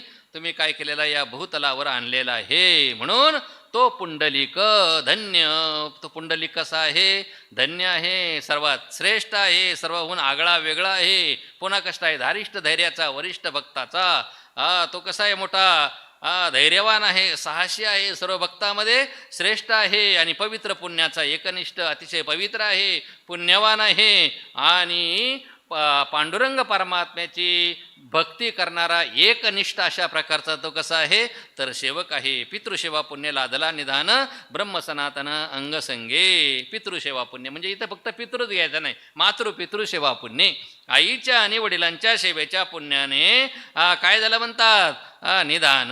त्याला विठ्ठल निधान सापडले. कोणतं निधान सापडलं, परमात्मा विठ्ठल निदान काय झालेले आहेत, लाधला, त्याला प्राप्त झालेलं आहेत. आणि ब्रह्म सनातन अंगसंगे. आणि परमात्मा विठ्ठल म्हणजे कोण आहे, उघडे पंढरपुराशी आले. काय नेनो ब्रह्ममार्ग चुकले, उघडे पंढरपुराशी आले. म्हणून अनादी असणारं जे परब्रह्म, ते काय झालं म्हणतात, सनातन असणारं जे परब्रह्म, अनादी असणारं जे परब्रह्म अंगसंगे. त्याच्या संगतीमध्ये काय झालेलं आहे, उठूनच जाऊनच देत नाही तो त्याला कुठे, कायम त्याला काय केलेलं आहे, तिथंच थांबवलेलं आहे. अंगसंगे रंग क्रीडा करी जाना ज्या घरी पाहुणा वैकुंठीचा. आणि मग त्याच्या संगतीमध्ये प्रत्यक्ष परब्रह्म सगुण साकार होऊन अनेक प्रकारची काय करतं, क्रीडा करीत आहे. आणि ज्या घरी पाहुणा वैकुंठीचा, आणि ज्याच्या घरी वैकुंठातील हरी तो काय आलेला आहे म्हणतात, पुंडलिकाच्या घरी पाहुणा म्हणून आलेला आहे. धन्य त्याची शक्ती भक्तीची ख्याती, आणि तुका म्हणे मुक्ती पायी लोळे. म्हणून त्या पुंडलिकाची शक्ती धन्य आहे, त्याची भक्ती धन्य आहे. कुठं धन्य आहे, त्रैलोक्यामध्ये धन्य आहे. नाही, पुन्हा कशी आहे म्हणतात, भक्तीची त्रैलोक्यामध्ये ख्याती आहे, प्रसिद्ध आहे. आणि तुका म्हणे मुक्ती पायी लोळे. त्याच्या पायाजवळ काय होत असते, तर मुक्ती लोळत असते. म्हणजे लोट खरं तर बरं का, संतांना भक्तांना मुक्तीचं काही अवघड नाही. काय मुक्तीचे ते मोक्षाचे ते आमाशी नाही अवघड. तो असे उघड गाठोडीस. किंवा ज्ञानोबारांनी सांगितलं ना, मोक्षाची सोडी बांधी करी. सुरुवात काय झालं बघा, कैवल्याचा अधिकारी, मोक्षाची सोडी बांधी करी. परी ते पुढचं काय उपयोग, जळाची परी तळवटू घे. आणि इतकंच नाही, आणखी तिथे दुसरी होय, जे पुरुषार्थ सिद्धी चौथी घेऊन आपुला हाती रिगाला भक्तिपंथी. नाही, मोक्ष कोणाला द्यायचा आणि कोणाला नाही द्यायचा हे सुद्धा भगवान भक्तांना विचारतात आणि मग त्याला मोक्ष देतात, असं नाथ महाराज म्हणतात. तुम्ही अच्युतात्मे निज निर्धारी, देव तुमचा आज्ञाकारी, तुम्ही म्हणाल त्या ते उद्धरी, येरवी न धरी हाती आणि काते. म्हणून मोक्ष त्यांना अवघड नाही. त्यांच्या पायाजवळ काय करतोय तो, लोटांगण घालतोय. रक्त श्वेत कृष्ण पीत प्रभा भिन्न, चिन्मय अंजन सुदले डोळा. तेने अंजन गुणे दिव्य दृष्टी झाली, कल्पना निमाली द्वैताद्वैत. देश काळ वस्तू भेद आवळला, आत्मा निर्वाळला विश्वाकार. न झाला प्रपंच आहे परब्रह्म, हम सोम ब्रह्म आकळले. तत्वमशी विद्या ब्रह्मानंदी सांग, तेची झाला अंग तुका आता. अगोदर सरळ अर्थ सांगून जातो, मग थोडंसं कंदारकर महाराजांनी त्याचं विवेचन केलेले ते थोडंसं सांगतो मी तुम्हाला. जास्त काही या अभंगावर आपल्याला बोलायचं कारण वेळ पण नाही आपल्याकडे. तर रक्त श्वेत कृष्ण प्रभा भिन्न, चिन्मय अंजल सुदने डोळा. रक्त म्हणजे लाल रंग, आणि श्वेत म्हणजे पांढरा रंग, कृष्ण म्हणजे काळा रंग, आणि पीत म्हणजे पिवळा रंग. तर हा तांबडा जो रंग आहे तो रजोगुणाचा आहे, पांढरा जो रंग आहे तो सत्वगुणाचा आहे, आणि काळा जो रंग आहे तो तमगुणाचा आहे, आणि पिवळा जो रंग आहे तो शुद्ध सत्वगुणाचा आहे, शुद्ध सत्वाचा. आणि मग या गुणाच्या ज्या प्रभा आहेत, प्रभा भिन्न, त्या भिन्न म्हणजे वेगळ्या, या ज्या प्रभा गुणप्रभा ज्या आहेत त्याहून भिन्न, त्याहून निराळं काय म्हणतात, चिन्मय अंजन सुधले डोळा. जे चिन्मय, चिन्मात्र, ज्ञानमात्र अशा प्रकारचं अंजन, अंजन म्हणजे काजळ, सुधले डोळा म्हणजे माझ्या डोळ्यामध्ये घातलं. कोणी घातलं? माझ्या श्रीगुरूंनी घातलं. कोणत्या डोळ्यामध्ये घातलं? तर माझ्या बुद्धीच्या डोळ्यामध्ये काय केलेलं आहे? हे चिन्मय अंजन घातलेलं आहे. तेने अंजन गुणे दिव्यदृष्टी झाली आणि कल्पना निमाली विश्वाकार. आणि मग त्या अंजनाच्या योगाने काय झालं म्हणतात, माझी दिव्यदृष्टी झाली. म्हणजे काय झालं? माझ्या दृष्टीवर असणारे मल, विक्षेप, आवरण हे दोष निघून गेले आणि माझी दृष्टी काय झाली? दिव्य झाली. आणि त्याच्यामुळे कल्पना द्वैत कल्पना निमाली. द्वैत आणि अद्वैत ह्या कल्पना काय झालेल्या आहेत? तर नाहीशा झालेल्या आहेत. देशकाळ वस्तू भेद मावळला आणि आत्मा निर्वाळला विश्वाकार. म्हणजे देश परिच्छेद, काल परिच्छेद, वस्तू परिच्छेद हे काय झालेले म्हणतात? मावळला. यांचा भेद जो होता तो काय झालेला आहे? नाहीसा झालेला आहे. आणि काय झालं म्हणतात? विश्वाकार आत्मा निर्वाळला. संपूर्ण जे विश्व आहे ते आत्मरूपाने काय झालेलं आहे? तर प्रकाशमान झालेलं आहे. न झाला प्रपंच आहे परब्रह्म, अहम सोम ब्रह्म आकळले. प्रपंच हा झालाच नाही, एक काय आहे? परब्रह्मच आहे. आणि अहम ब्रह्म सोहम ब्रह्म अशा भावनेच्या अभ्यासाने त्याचे दृढ अपरोक्ष ज्ञान मला काय झालेलं आहे. तत्वमशी विद्या ब्रह्मानंदी सांग, तेची झाला अंगे तुका आता. तुकाराम महाराज म्हणतात, तत्वमशी महावाक्याच्या विचाराने मला ब्रह्म साक्षात्कार झाला. मी ब्रह्मानंदामध्ये सर्व काय झालेलं आहे? तर निमग्न झालेलं आहे. किंबहुना संपूर्ण ब्रह्मानंद स्वतः कोण झालेलं आहे? मीच झालेलं आहे. आता थोडंसं बघू आपण एका चरणाचं. रक्त श्वेत कृष्ण प्रभा भिन्न, चिन्मय अंजन सुधले डोळा. 3 प्रकारे थोडासा विचार करणार आहे या चरणाचा. तर प्रकृती संपूर्ण जगाला कारणीभूत असणारी ती कशी आहे? रक्त श्वेत आणि कृष्ण वर्णाची आहे असं श्रुतीमध्ये सांगितलेलं आहे. आजामेका लोहित शुक्ल कृष्णाम. बरोबर आहे शास्त्री महाराज? श्वेताश्वेतन उपनिषदामध्ये म्हटलेलं आहे. म्हणजे रक्त श्वेत कृष्ण हे जे शब्द आहेत या शब्दांनी रज क्रमाने घ्यायचं. रक्त काय घ्यायचं? रज. श्वेत काय घ्यायचं? सत्व. आणि कृष्ण काय घ्यायचं? तम. हे जे 3 गुण आहेत हे 3 गुण या श्रुतीमध्ये काय केलेले आहेत? तर सांगितलेले आहेत. आणि ही त्रिगुणात्मक जी प्रकृती आहे ती प्रकृती संपूर्ण जगाला कारण आहे असं सांख्य म्हणतात बरं का.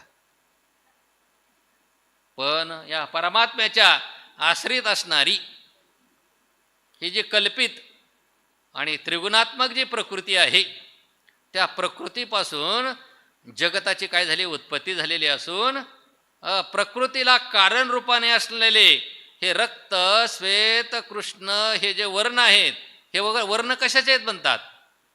अग्नी आप पृथ्वी. या प्रकृतीपासून हे जे निर्माण झालेले आहेत कोण? अग्नी आप आणि पृथ्वी ही 3 पंचमहाभूत. या कार्यवर्गाच्या ठिकाणी हे वर्ण स्पष्ट रीतीने आपल्याला काय होतात? प्रतीतीला येतात. असं छांदोग्य श्रुतीमध्ये म्हटलेलं आहे. यदग्ने रोहितम रूपम तेजस्तद्रूपम यत् शुक्लम तदपाम यत् कृष्णम तदन्नश्य. यदग्ने रोहितम रूपम तत् तेजसः. म्हणजे अग्नीचा जो स्वाभाविक रक्तवर्ण आहे तो कोणाचा आहे? तेजाचा आहे. आणि यत् शुक्लम तदापाम जो शुक्लवर्ण आहे तो कोणाचा आहे? पाण्याचा आहे. आणि यत् कृष्णम तद अन्नश. अन्नश म्हणजे पृथ्वी. आणि जो काळा वर्ण आहे तो कोणाचा आहे? पृथ्वीचा आहे. थोडक्यात सांगायचं म्हणजे अग्नी लाल आहे, पाणी पांढरं आहे, पृथ्वी काळी आहे. आणि हे सर्वच्या सर्व जे वर्ण आहे ते परमात्म्याने प्रकृतीच्या द्वारा निर्माण केलेले आहेत. असं छांदोग्यामध्ये म्हटले की नामरूपयोर निर्वहित हरीने परमात्म्याने अग्नी, आप आणि पृथ्वी यांचं काय केलं म्हणतात, त्रिवृत्तकरण केलं. आणि त्यांना अग्नी इत्यादी काय केलेले आहेत, नावं दिलेली आहेत. आणि रक्त इत्यादी काय केलेले आहेत, रूप निर्माण केलेली आहेत. आणि हा जो रक्तवर्ण आहे त्या रक्तवर्णाचा अग्नी, शुक्लवर्णाचं पाणी आणि कृष्णवर्णाची पृथ्वी. हे सर्वच्या सर्व काय कशाला कारण आहेत, ही चार प्रकारची जे जगत आहे म्हणजे अंडज, स्वेदज, उद्बीज आणि जरायुज, यांना काय आहे ते कारण आहे. म्हणून त्यांचं जे बघा ते वेगवेगळे कार्य आहेत. मनुष्य, पशु किंवा पक्षी, सर्प, सूक्ष्म जंतू, वृक्ष, वेली यांच्यामध्ये वेगवेगळ्या प्रकाराने हे रक्त, श्वेत, कृष्ण अशा भिन्न भिन्न प्रकारच्या वर्णाची काही तसे आपल्याला येते की नाही प्रतीती. काही लाल असतं, काही काळं असतं, काही तांबडे असतात की नाही. अगोदर पांढऱ्या दिसतात आणि रक्त पिल्याच्यानंतर लाल दिसतात की नाही. बघितलं तर तुम्हाला माहिती पडेल ना. तर जाऊ द्या. सोन्याच्या ठिकाणी आता पीतवर्ण सांगितलंय बघा पुढे. मग सोन्याच्या ठिकाणी जो पीतवर्ण आहे त्या पीतवर्णाची आणि पुढे काय सांगितलंय, प्रभा म्हणजे सूर्य, चंद्र, विद्युत यांच्या ठिकाणी प्रभेची म्हणजे प्रकाशाची काय होत असते, प्रतीती येत असते. अर्थात पीतवर्ण आणि प्रभा हे सुद्धा जगताला कारण, ते जगत कारण हरीनेच काय केले, कारण असणारा जो हरी आहे त्यानंच काय केलेलं आहे, निर्माण केलेले आहे. म्हणून जगत श्वेत, कृष्ण, पीत, प्रभा यांच्या योगाने चित्र, विचित्र आणि भिन्न रूपाने काय होत असतं, भासत असतं. आणखीन एक गोष्ट सांगतो. या परमात्म्यानेच काय केलेलं आहे, हे या प्रकारचे जे वर्ण सांगितलेत या वर्णाची काय केलेले, शरीर निर्माण केली म्हणजे शरीर धारण केली. प्रत्येक युगामध्ये वेगवेगळी. कशासाठी, पहिलं कारण सांगितलं धर्माच्या रक्षण करण्यासाठी. दुसरं कारण सांगितलं भक्तांना उपासना करण्यासाठी. आणि तिसरं कारण सांगितलं जगाची उत्पत्ती, स्थिती आणि संहारासाठी. परमात्म्याने वेगवेगळ्या युगामध्ये वेगवेगळ्या प्रकारचे काय केलेले आहेत, रूप धारण केले आहेत. श्रीमद भागवतामध्ये असं म्हटलंय की आसन वर्णस्त्रयो ह्यस्य गृह्णतोनु युगम तनुः शुक्लो रक्त सतापीत इदानीम कृष्णताम गतः. ज्यावेळेला भगवंताचा नामकरण विधी झाला ना, गर्गाचार्यांनी नामकरण विधी केला ना, त्यावेळेला तिथे असं म्हटलेलं आहे की परमात्मा हा प्रत्येक युगामध्ये शरीर काय करतो, धारण करतो. आणि त्या प्रत्येक युगामध्ये धारण केलेल्या प्रत्येक शरीराचा रंग, वर्ण सुद्धा कसा आहे, भिन्न भिन्न आहे. म्हणजे कृतयुगामध्ये शुक्ल, त्रेतायुगामध्ये रक्त आणि कलियुगामध्ये पीत. आणि आता कसं झालेलं आहे म्हणला, काळा झालेला आहे. म्हणून याचं नाव काय ठेवायचं, कृष्ण अशा प्रकारचं नाव ठेवायचं. कृते शुक्ल त्रेतायाम रक्तवर्ण असो आणि द्वापरे भगवान श्याम. अशा प्रकारे तीन युगातील तीन वर्णाचा काय आता भगवंत सांगितलं बरं का,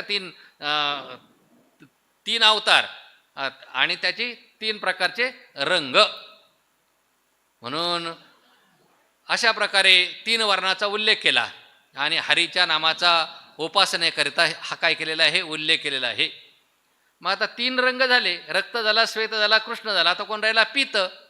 मग आता तीन युग झाली, चौथं युग शिल्लक राहील ना, कलियुग आहे की नाही. म्हणून हरीचा जो पीतवर्ण आहे तो परिशेष न्यायाने कलियुगामध्ये जो अवतार होणार आहे त्या कल्कीचा कोणता वर्ण आहे, पीतवर्ण आहे असं काय करावं, समजावं. किंवा उपनिषदामध्ये असं म्हटलेलं आहे, सूर्यमंडलस्थ असणारा जो परमात्मा आहे तो कसा आहे म्हणतात, हिरण्यस्मश्रू हिरण्यकेश आप्रणाख्या सर्वम एव सुवर्ण असं त्याचं वर्णन केलेलं आहे. म्हणजे हरीच्या केसाचा आणि सर्व अंगाचा सोन्यासारखा पीत वर्ण आहे. म्हणजे हरीचं जे हे परिच्छिन्नत्व, प्रादेशिकत्व, हे पीतत्व हे उपासनेकरता सांगितलेले आहे. किंवा गीतेमध्ये सांगितलं ना, प्रभास्मी शशी सूर्य यो हो, चंद्र सूर्यामध्ये प्रकाश रूपाने कोण आहे? मीच आहे, असं भगवंतांनी सांगितलेलं आहे. म्हणजे हे सुद्धा कशासाठी सांगितलं म्हणतात? अन्वय स्वरूप उपासनेकरता सांगितलेले आहे.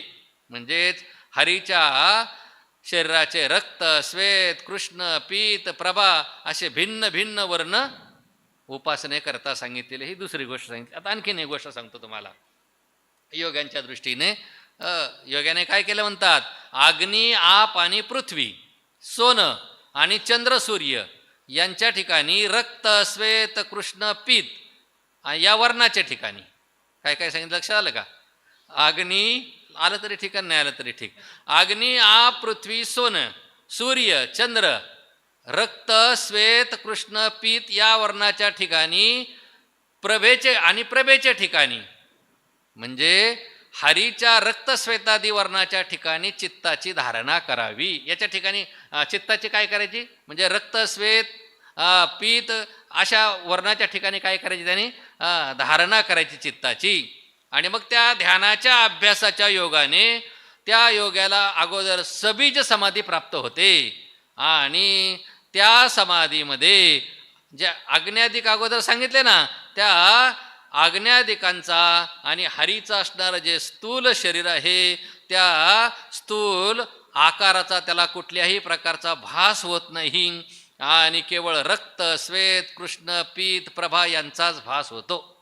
यालाच योगशास्त्रामध्ये नाद, बिंदू, कला, ज्योती, म्हणजे याच्यापैकी या चारपैकी शेवटची असणारी जी ज्योती आहे त्या ज्योतीचा काय होतो? साक्षात्कार होतो. असं काय केलेलं आहे? असं सांगितलेलं आहे. चला, तात्पर्य: आज्ञाधिकात रक्त, श्वेतादी वर्ण आदिदैविक आहे, आदिभौतिक आहेत.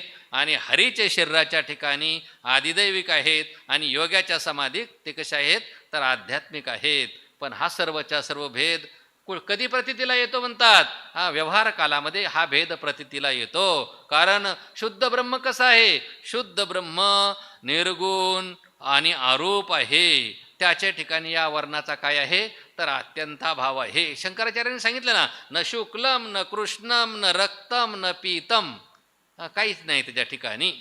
भगवान नारदाला सांगतात की हे नारदा, मया काय माया हेशा मया सृष्टा यन्माम पश्यति नारद सर्वभूत गुणयुक्त मैवमाम ज्ञातुमर्हसि. हे नारदा, वास्तविक पाहिलं तर मी कसं आहे? निर्गुण आहे, निरूप आहे, निर्विशेष आहे. पण भक्तावर अनुग्रह करण्याकरता मायेच्या योगाने अनेक रूप धारण करतो. आणि म्हणून या ठिकाणी तुकोबाराय सांगतात की अशा प्रकारचा पारमार्थिक अनुभव येण्याकरिता जेव्हा माझ्या श्री गुरुने माझ्या बुद्धीच्या डोळ्यामध्ये काय केलं? चिन्मय रूप काय केलेलं आहे? अंजन घातलेलं आहे. आणि तेने अंजन गुणे द्रव्यदृष्टी झाली, कल्पना निमाली द्वैताद्वैत. संपलं पहिलं चरण. आणि त्याच्या योगाने काय झालं म्हणतात? त्या ज्ञानांजनाच्या योगाने, त्याच्या सामर्थ्याने व्यापक अशा प्रकारची, अलौकिक अशा प्रकारची दृष्टी मला प्राप्त झाली. आणि त्याच्या योगाने काय झालं म्हणतात? द्वैतही शिल्लक राहिले नाही आणि अद्वैतही शिल्लक राहिले नाही. नाही नाही, द्वैत आणि अद्वैत आणि त्यांच्या ज्ञानाला मूळ कारण असणारी जी अविद्या, ती काय झालेली आहे? संपूर्ण नाहीशी होऊन गेलेली आहे. म्हणजे पारमार्थिक अवस्थेमध्ये त्रिपुटीच नाहीशी होऊन गेली. त्यामुळे रक्त, श्वेत, कृष्ण, पीत, प्रभा भिन्न प्रकार राहिलाच नाही. म्हणून या ठिकाणी सांगतात की मला निरूप ब्रह्माचा आत्मत्वाने साक्षात्कार झाल्यामुळे रक्त, श्वेत, कृष्ण, पीत हा रूपभेद काय होत नाही? भासत नाही. आणि काय झालं म्हणतात? देशकाल वस्तू भेद मावळला आणि आत्मा निर्वाळला विश्वाकार. म्हणजे पूर्व पश्चिम इत्यादी देश, वर्ष मास इत्यादी काळ, घटपटादी वस्तू यांच्यातील भेद सर्वच्या सर्व मावळून गेला. आणि सर्व देश, सर्व काळ, सर्व वस्तू मला सारख्याच दिसत आहेत. याचं कारण काय? तर जगाच्या रूपाने एक अद्वितीय आत्माच काय झालेला आहे? तर प्रकाशित झालेला आहे. आणि म्हणून म्हणतात की आत्मा निर्वाळला विश्वाकार न झाला प्रपंच आहे परब्रह्म अहम सोम ब्रह्म आकळले. हा दिसणारा जो सर्व प्रपंच आहे म्हणजे जो श्रुत प्रपंच आहे, जो दृष्ट प्रपंच आहे, परमार्थता तो काय झालाच न झाला प्रपंच. काय काय प्रपंच एक झाला होता हे तो समूळ मिथ्या वार्ता. पुढे होईल मागोता हे कदा कल्पांती घडे ना. आणि म्हणून सांगतात की हा प्रपंच झालाच नाही, परंतु अज्ञानामुळे इतके दिवस मला तो सत्य रूपाने काय होत होता, भासत होता. आणि तो प्रपंच ज्ञान झाल्याबरोबर तो प्रपंचच काय झाला म्हणतात, परब्रह्म स्वरूप झालेला आहे. आणि म्हणून अहम सोम ब्रह्म कळले म्हणजे मी ब्रह्म आहे अशा प्रकारची प्रतीती आली. आणि त्या प्रतीतीबरोबरच प्रपंचाच्या अधिष्ठान असणारं जे ब्रह्म ते मी आहे म्हणजे मी ब्रह्म आहे आणि ब्रह्म मी आहे. अशा प्रकारे ओतप्रोत चिंतन म्हणतात याला. मी ब्रह्म आहे, अहम म्हणजे मी ब्रह्म आहे आणि सोम म्हणजे ब्रह्म मी आहे. या ओतप्रोत चिंतनाच्या द्वारा आत्म्याच्या ठिकाणी असणारा जो परिच्छिन्नतेचा भ्रम होता आणि परब्रह्म स्वरूपाच्या बाबतीमध्ये जो परोक्षतेचा भ्रम होता तो ते दोन्ही भ्रम काय झालेले आहेत, माझे नाहीसे झालेले आहेत. आणि याचं कारण म्हणजे मला ओतप्रोत अशा प्रकारचं ब्रह्मस्वरूपाचं काय झालेलं आहे तर ज्ञान झालेलं आहे. आणि शेवटच्या चरणात सांगतात तत्वमसी विद्या ब्रह्मानंदी सांग तोच झाला अंगे तुका आता. तुकाराम महाराज म्हणतात तत्वमसी या महावाक्याच्या द्वारा ब्रह्म, आता तत्वमसी महावाक्याच्या द्वारा कसा ब्रह्म साक्षात्कार होतो हे सांगायला आपल्याला वेळ नाही. लक्षणेने होतं, वाच्यार्थाने होतं, लक्ष्यार्थाने होतं, कोणती लक्षणं करायची कशी करायची चला जाऊ द्या. म्हणून या तत्वमसी महावाक्याच्या योगाने मला ब्रह्म साक्षात्कार झाला. मी ब्रह्मानंदामध्ये पूर्ण निमग्न झालो. किंबहुना मी आता अनुभवरूपाने तो ब्रह्मानंदच झालो आहे. एक ब्रह्मचारी गाढवा जोंबता हानून याला आता पळाले. ते गाढवही गेले आणि ब्रह्मचारी गेले. तोंड काळे झाले जगा माझे, हे ना तैसे झाले, हे ना तैसे झाले, तुका म्हणे गेले वायाची ते. एक ब्रह्मचारी होता. सगळ्यांना अर्थ स्पष्ट कळण्यासारखा आहे. गाढवाला झोंबायला गेला, त्या गाढवाने लात मारली आणि पळून गेलं. गाढवही गेलं आणि ब्रह्मचर्यही गेलं. आणि उलट काय झालं म्हणतात त्याचं तोंड जगामध्ये काय झालं, काळं झालं. त्याप्रमाणे कशासाठी सांगितलं त्याप्रमाणे तुकोबाराय सांगतात हे ना तैसे झाले, हे ना तैसे झाले. म्हणजे अज्ञानी माणसाचा संसारही नीट होत नाही, त्याचा परमार्थही नीट होत नाही, त्याला संसारही साधत नाही आणि अधिकार नसल्यामुळे परमार्थही साधत नाही. आणि म्हणून तुका म्हणे गेले वाय. दोन्हीकडून सुद्धा काय होतात ते वायाला जातात. पुढचे 4 अभंग राहिलेत, सोपे अभंग आहेत. रामेश्वर भट्टाचे 4 अभंग आहेत. वैदिक पंडित वैदिक अथवा दशग्रंथी परिसर सरीन पोहती तुकयाची. शास्त्रीय पुराणे गीता नित्यनेम वाचिताची वर्म नकळे त्याशी. कर्माभिमाने वर्णाभिमाने नाडेले ब्राह्मण कलियुगी तैसा नव्हे तुका वाणी व्यवसायी. भाव त्याच्या पायी विठोबाच्या अमृताची वाणी वर्षाला शुद्ध करीते अशुद्ध ऐसा कोण. चौवेदाचे केले विवरण अर्थही गहन करून या उत्तम मध्यम करिष्ठ वेगळे करून निराळी ठेविले ते. भक्ती ज्ञानी आणि वैराग्य आगळा ऐसा नाही डोळा देखियला. जपतप यज्ञ लाजविली दाने हरिनाम कीर्तने करोनिया. मागे कवीश्वर झाले थोर थोर नेले कलेवरस कोणे सांगा. तर रामेश्वर भक्त म्हणतात पंडित. पंडित म्हणजे आत्मबुद्धीने संपन्न. आत्मविषयका बुद्धी पंडानाम, त्याला पंडित म्हणतात. म्हणजे आत्मविषयक बुद्धीने संपन्न असणारे पंडित. वैदिक म्हणजे वेदाचे अध्ययन करणारे. आणि दशग्रंथी म्हणजे षडांगासहित वेदाचं अध्ययन करणारे ते कोण, दशग्रंथी. असे जरी असले तरी सुद्धा तुकोबारायांची अवस्था प्राप्त करून घेणारे त्यांची बरोबरी कोणीही करू शकत नाही. बरं का. आणखीन सांगतात शास्त्रही म्हणजे 6 शास्त्राचं अध्ययन करणारे, 18 पुराणाचं अध्ययन करणारे, नित्यनेमाने गीता वाचणारे, परंतु त्यांना सुद्धा या तुकोबारायांचं काय होत नाही, वर्म कळत नाही. कारण का कलियुगी कर्म अभिमाने वर्ण अभिमाने ब्राह्मण नाडले. या कलियुगामध्ये जे ब्राह्मण आहेत त्या ब्राह्मणत्वाच्या वर्णाभिमानाने कर्माभिमानाने काय झालेले आहेत, नाडलेले आहेत. नाडलेले आहेत म्हणजे फसले गेलेले आहेत, त्याच्यामध्ये अडकलेले आहेत. मग तुकोबारा तसे आहेत का, नाही म्हणतात. तैसा नव्हे तुका वाणी व्यवसायी. वाण्याचा व्यवसाय करणारे जे तुकोबाराय आहेत ते त्यांच्यासारखे नाहीत. कारण का त्याचा भाव विठोबाचे पायी. तुकोबारायांचा भाव विठ्ठलाच्या पायावर कसा आहे, दृढ अशा प्रकारचा आहे. अमृताची वाणी वर्षाला शुद्ध करीते अशुद्ध कोण आहे. तुकोबाराय कसे आहेत म्हणतात, शुद्ध सत्य विचार दृष्टी देणारे जे अभंग आहेत, ते अभंगवाणीची वृष्टी करणारे तुकोबाराय आहे. अमृतरूपी अभंगाची काय केली त्यांनी, वृष्टी केली. आणि मग त्यांना अशुद्ध करणारा कोण आहे, किंवा त्या अशुद्ध करणारा किंवा त्या तुकोबारायांच्या जे अभंगवाणी आहे, त्या अभंगवाणीला अपात्र ठरवण्याचा कोणालाही कुठल्याही प्रकारचा अधिकार नाही. मग ते अभंग कसे म्हणतात, चहू वेदाचे केले विवरण, अर्थही गहन करोनिया चहू वेदाचे विवरण केले. चारही वेदांचा जो गूढ गंभीर अशा प्रकारचा अर्थाचं विवरण करून वेदाचं तात्पर्य काय केले. म्हणून तर तुकोबारायांच्या गाथ्याला पंचमवेद असं म्हणतात. उत्तम मध्यम कनिष्ठ वेगळे करोनी निराळे ठेविले ते. आणि साध्य साधन रूपाने उत्तम अधिकारी, कोणी मध्यम, कोणी कनिष्ठ, असे 3 प्रकार काय केलेले आहेत, त्याच्याद्वारा वेगवेगळे काय करून दाखवलेले आहेत. भक्ती ज्ञाने आणि वैराग्य आगळा ऐसा नाही डोळा देखियला. तर तुकोबाराय कसे आहेत म्हणतात, भक्ती म्हणजे शुद्ध प्रेम लक्षणात्मक भक्तीने पूर्ण, आणि पुन्हा ज्ञाने यथार्थ स्वरूप ज्ञानाने युक्त, आणि वैराग्ये म्हणजे तीव्र वैराग्य संपन्न. याच्या योगाने तो इतरांपासून कसा आहे, वेगळा आहे, स्वतंत्र अशा प्रकारचा महात्मा ऐसा डोळा देखियला नाही. अशा मी अजून कुणीही माझ्या डोळ्याने काय केलेला नाही म्हणतात, पाहिला नाही. तर काय केलं तुकोबारायांनी म्हणतात, हरिनाम कीर्तने करोनिया यज्ञ तप जप तप यज्ञ दाने लाजविली. हरिनामाचं कीर्तन केलं, आणि हरिनामाच्या कीर्तनाच्या उपासनेने जप तप यज्ञ दान इत्यादी चित्तशुद्धीसाठी असणारी साधनं आणि चित्त स्थैर्यासाठी असणारी जी काही साधनं आहेत ती लाजवली. म्हणजे काय केली, त्यांना गौणता प्राप्त करून दिली, ती गौण ठरवली गेली. मागे कवीश्वर झाले थोर नेले कलेवर कोणी सांगा. इथून वाल्मिकीपासून तर आजपर्यंत सर्वच्या सर्व मोठमोठे कवी होऊन गेले म्हणतात.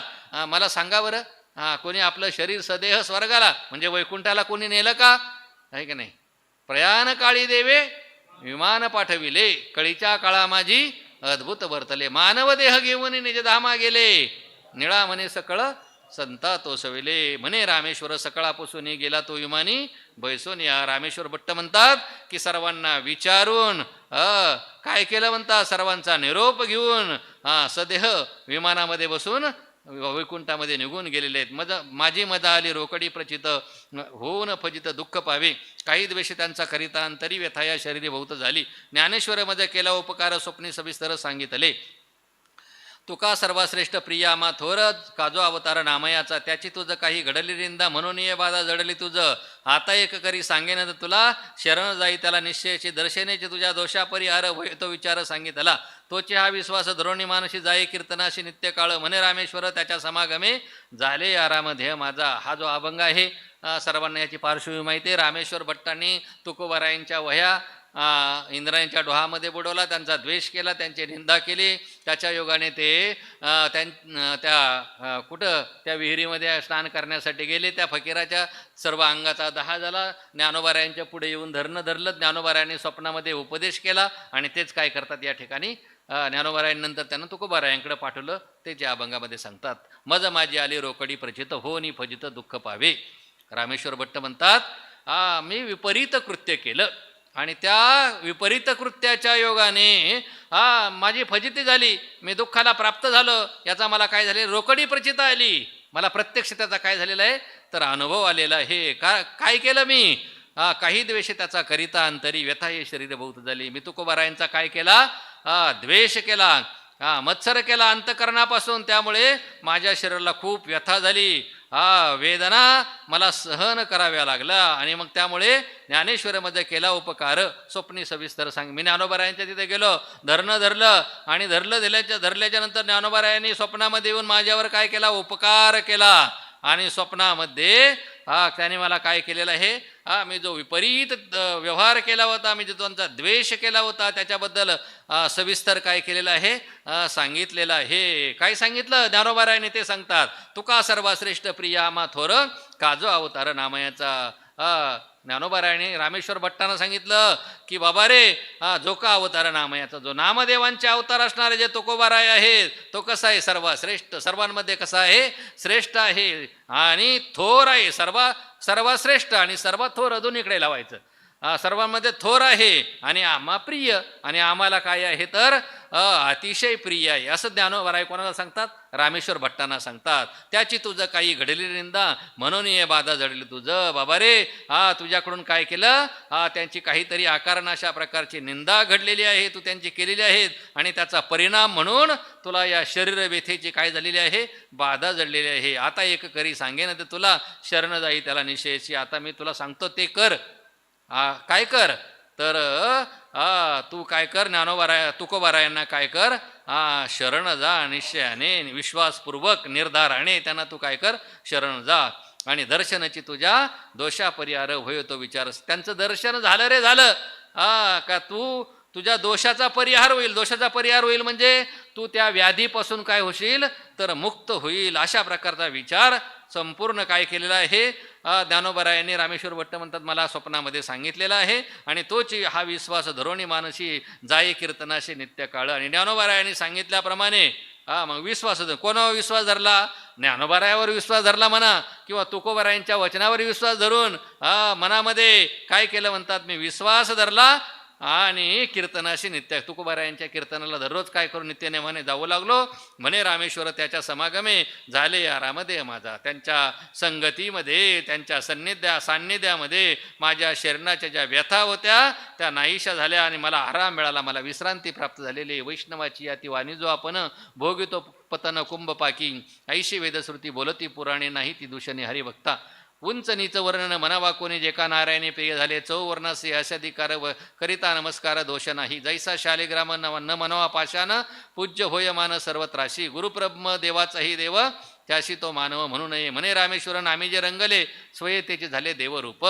रामेश्वर भट्ट म्हणतात की वैष्णवाची याती म्हणजे वर्ण, त्याचा वाणी म्हणजे वाणी नाही घ्यायचा. वाणी म्हणजे त्याचा जो उल्लेख करतो, त्याचं जे वर्णन करतो, त्यांचा जो अवमान करतो, तो काय करतो म्हणतात, भोगी तो पतनाला जातो. नाही, कुंभपाक नरकाचा त्याला काय करावं लागतो, भोगावा लागतो.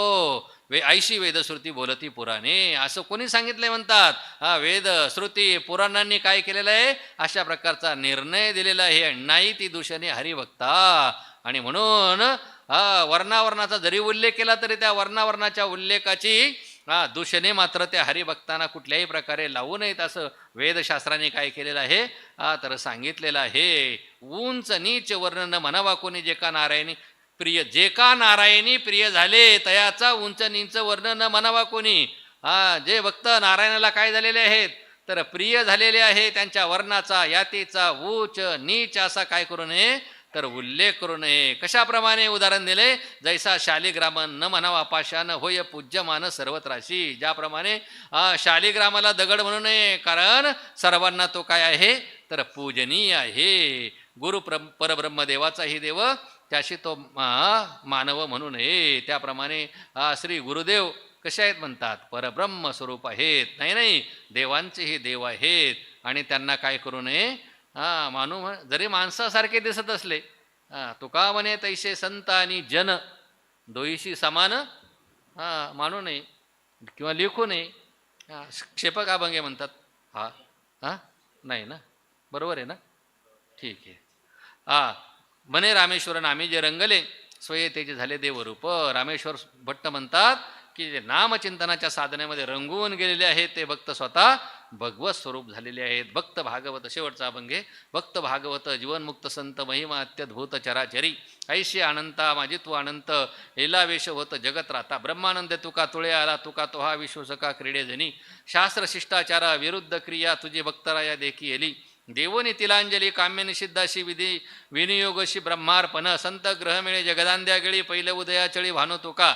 संत वृंदे तीर्थे गौतमी हरिकथा तुकया शिवस्ता भेटो आली. शांती पतिव्रते झाले परिनयन कामसंतर्पण निष्कामता. क्षमाक्षमेपणे प्रसिद्ध प्रथा जगी ते तो तुझ्या अंगी मूर्तिमंत. दयादिनाथा तुवा जीवविली विश्व विस्तारली कीर्ती तुझी.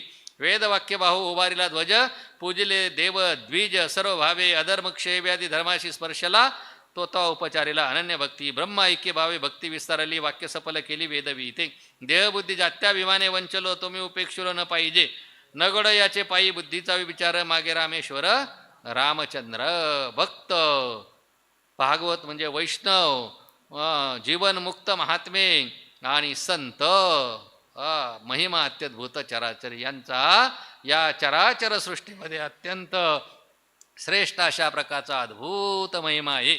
ऐशी अनंता माझी तू अनंत लीलावेश होत जगत राहता अशा अनंत रूपाने प्रगट होणाऱ्या अनंतामध्ये आपण कसे आहात म्हणतात लीला रूप वेश धारण करून जगत राहता म्हणजे जगाच्या उद्धारासाठी तुम्ही काय झालेले आहेत आलेले आहात. ब्रह्मानंदे तुके तुळे तुका आला तो हा विश्वशका क्रीडेधनी ब्रह्मानंदाच्या तुलनेमध्ये तुकोबाराय काय झालेले तुकलेले आहेत आणि या जनलोकामध्ये विश्वाचे सखे झाले. सुहृद रूपाने तुम्ही काय करता क्रीडा करत असतात. ब्रह्मरूप आता पुष्कळ याच्यावर चिंतने पण नाही सांगत तुम्हाला. शास्त्र शिष्टाचारा विरुद्ध क्रिया तुझी भक्तराया देखीली. हे भक्तराया सर्व भक्तांमध्ये श्रेष्ठ असणाऱ्या तुकोबाराया तुमची क्रिया कशी आहे तुमचं कर्म कसं आहे तर शास्त्र अविरुद्ध आणि शिष्टाचार अविरुद्ध म्हणजे शास्त्राच्याही अविरुद्ध आहे आणि शिष्टांचा जो आचार आहे त्याच्याप्रमाणे तुमचं आचरण आहे. ही मी काय केलेली पाहिलेली आहे. काय केलं तुम्ही देवो तिलांजली काम्य निषिद्धाशी आणि विधियोगिनी ब्रह्मार्पण तर तुम्ही काय केलं म्हणतात तर काम्य आणि निषिद्ध कर्माला तिलांजली दिली.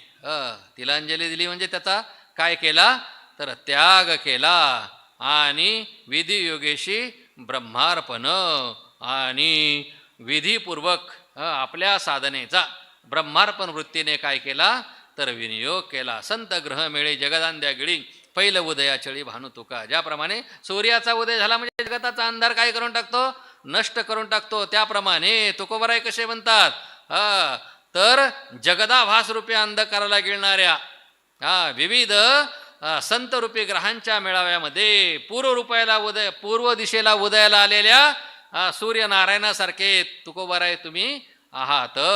संत वृंदे तीर्थे गौतमी हरिकथा तुकया शिवस्ता भेटो आली. तर या ठिकाणी जसं शिवमस्त कुंभमेळ्यामध्ये सर्वच्या सर्व तीर्थ त्या तीर्थाला काय होत असतात भेटायला येत असतात कुंभ त्याप्रमाणे काय झालं म्हणतात संत वृंदे तीर्थे गौतमी हरिकथा. तर सांगतात की संत तुकोबाराय रूपी जी हरिकथा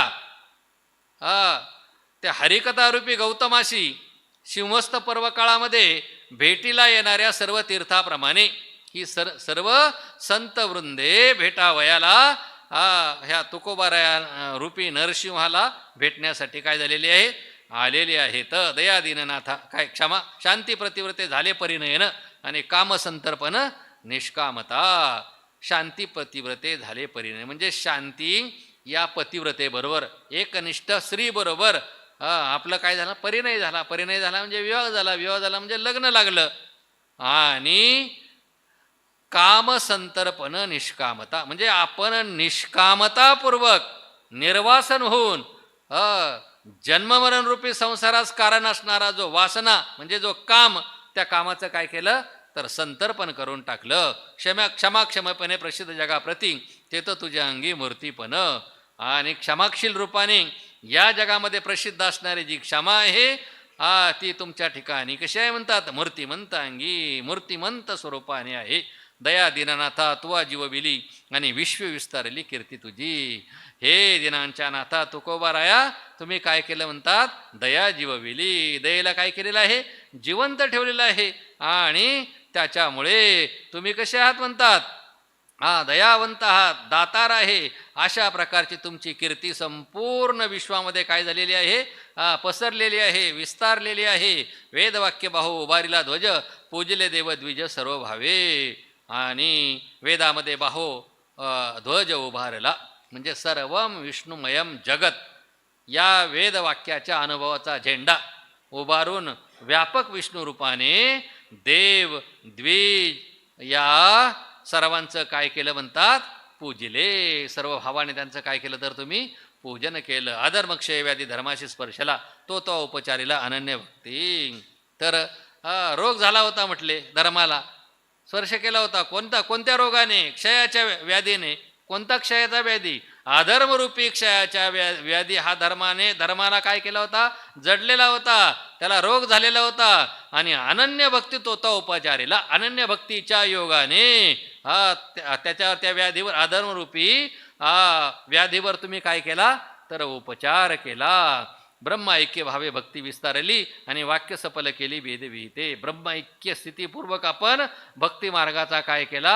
विस्तार केला आणि वेदविहिते वाक्ये सफल केली. आणि वेदविहित असणाऱ्या वाक्यांची सफलता काय केलेली आहे? अनुभवानं आणून दिली. देहबुद्धी जात्याभिमाने वंचिलो तो मी उपेक्षिलो नाही पाहिजे. आणि आत्तापर्यंत खरं तर जाती वर्णाच्या अभिमानाने, देह तादात्म्य बुद्धीमुळे मी यापासून काय, तुमच्यापासून वंचित राहिलो होतो. परंतु तो मी उपेक्षिला. आता मात्र तुम्ही माझी काय करू नका? तर उपेक्षा करू नका. न घडो याचे पायी बुद्धीचा विचार मागे रामेश्वर रामचंद्रा या तुकोबारायांच्या काय चरणाविषयी माझ्या ठिकाणी अश्रद्धारूप असा बुद्धीचा व्यभिचार तू काय करू नकोस, घडू देऊ नकोस, असं मागणं मागतात रामेश्वर भट्ट. कोणाकडं मागणं मागतात? त्यांचं जे कुलदैवत आहे प्रभू रामचंद्र, त्याच्याकडे काय करतात? तर मागणं मागत आहेत. पुंडलिक वरद हरी विठ्ठल श्री ज्ञानदेव.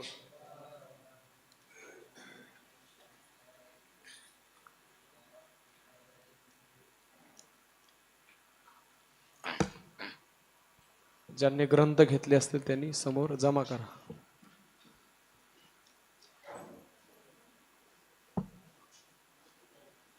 सकाळी बरोबर 7 वाजता ज्ञानसत्राला आरंभ होईल. घेतलेले ग्रंथ जमा करा पुढं.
श्री विठ्ठल.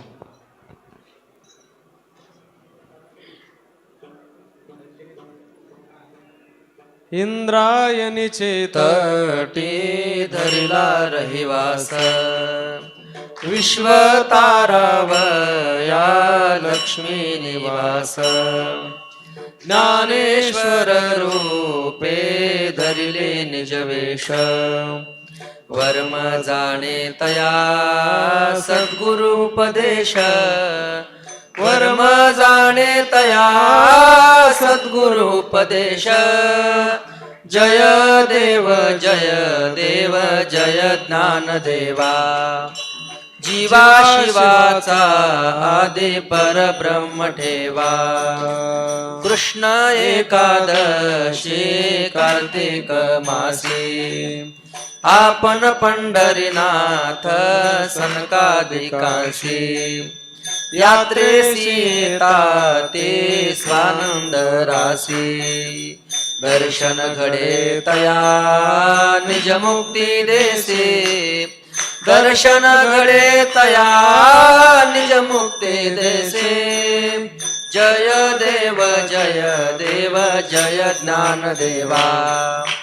जीवा शिवाचा आदि परब्रह्म ठेवा मैसिक पुत्र केला वाचक वेदाचा प्रतिष्ठानी गर्भ हरिला विप्रांचा विशेष अर्थ केला भगवद्गीतेचा प्रत्यक्ष द्वारी शोभे पिंपळ कनकाचा प्रत्यक्ष द्वारे शोभे पिंपळ कनकाचा जय देव जय ज्ञानदेवा जीवा शिवाचा आदि परब्रह्म ठेवा सनक सिद्ध गणा माझे तो श्रेष्ठ ज्ञानावरी माझे ज्ञान वरिष्ठ अनुताप दीप्ते विश्वघनदाट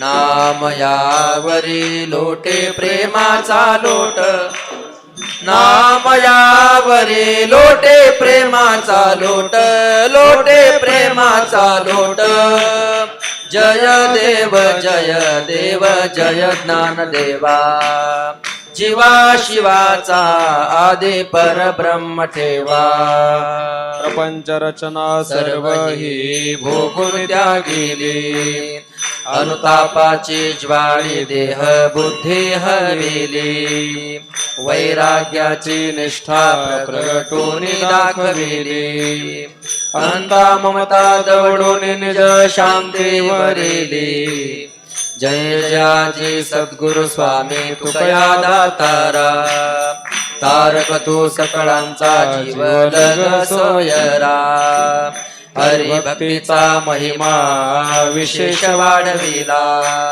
विरक्ती ज्ञानाचा ठेवा उघडिला जगदोद्धारा लागी उपाय सुचविला निंदक दुर्जनांचा संदेह निरसिला जय जयाजी सद्गुरु स्वामी तुकया दातारा तारक तू सकळांचा जीवलग सोयरा 13 दिवस वह्या रक्षोनी या उदकी कोरड्याची काढूनी दाखविल्या शेकी अपार कविता शक्ती मिरवूनी विधी अंकी कीर्तन श्रवणे तुमच्या तर्जे जनलोकी जय जयाजी सद्गुरु स्वामी तुकया दातारा तारक तो सकलांचा जीवलग सोयरा बाळवेश घेऊन श्री हरी भेटला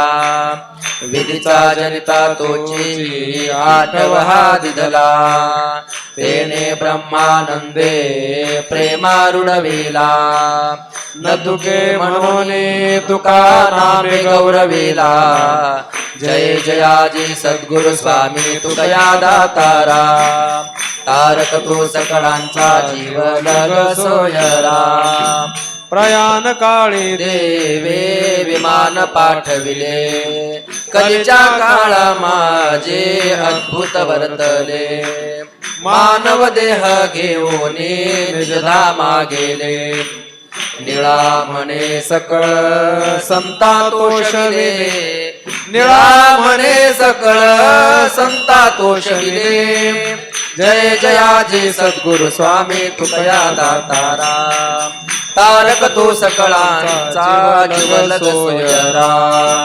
आरती तुकारामा स्वामी सद्गुरु धामा सच्चिदानंद मूर्ती पाय दाखवी आम्हा आरती तुकारामा राघवे सागरात पाषाण तारिले तैसे आतुकोबाने अभंग रचिले आरती तुकारामा स्वामी सद्गुरु धामा सच्चिदानंद मूर्ती पाय दाखवी आम्हा आरती तुकारामा दुखिता तुलनेसी ब्रह्म तुकासी आले मनोनिरामेश्वरे मनोनिरामेश्वरे चरणी मस्तक ठेविले आरती तुकारामा आरती तुकारामा स्वामी सद्गुरु धामा सच्चिदानंद मूर्ती सच्चिदानंद मूर्ती पाय दाखवी आम्हा आरती तुकारामा लोटांगण वंदिन चरण डोळ्यानी पाहिन रूप तुझे प्रेमे आलिंगन आनंदे पूजन भावे वाळेन म्हणे नाम विठ्ठल रकुमाय ठोबा रुक्माय विठ्ठल रकुमाय ठोबा रुक्माय जन्मो जन्मी तुझा दास वारी चुकोनी दे हरी संत संगी सर्व अखंड प्रेमाचा सुकाळ पंढरीचा वार वारी चुकोनी दे हरी चंद्रभागेश तुका मागे हेची दान पंढरीचा वार वारी चुकोनी दे हरी अकल्पायुष्य व्हावे तया माझ्या सकळा हरीच्या दासा कल्पनेची बाधा न हे संत मंडळी सुखी असो अहंकाराचा बारा न लागू माझ्या राजसा विष्णुदासा भाविकासे नामा म्हणे तया सावे ज्यामुखी निधान पांडुरंग मागणे ते एक तुझ प्रति आहे देशील तरी पाहे पांडुरंगा या संताशी निरवी हेची अनेक मज दे. तुझे काही न मागे तुझ तुका म्हणे आता उदार तो होई मज ठेवे पाये संतांची या या संताशी निरवी हेची मज दे. अनेक तुझे काही न मागे तुझ ज्ञानदेव तुकाराम ज्ञानदेव तुकाराम ज्ञानदेव तुकाराम ज्ञानदेव तुकाराम तुकाराम तुकाराम तुकाराम तुकाराम तुकाराम तुकाराम पुंडली कवरधारी विठ्ठल श्री ज्ञानदेव पंढरीनाथ भगवान की जय माऊली ज्ञानेश्वर महाराज की जय जगद्गुरु तुकाराम महाराज सद्गुरु की जय, जोग महाराज की जय सिद्धेश्वर भगवान भगवान की जय सर्व गोपाल कृष्ण कृष्ण भगवान की जय सर्वांनी पुढे ग्रंथ जमा करायचे आहेत.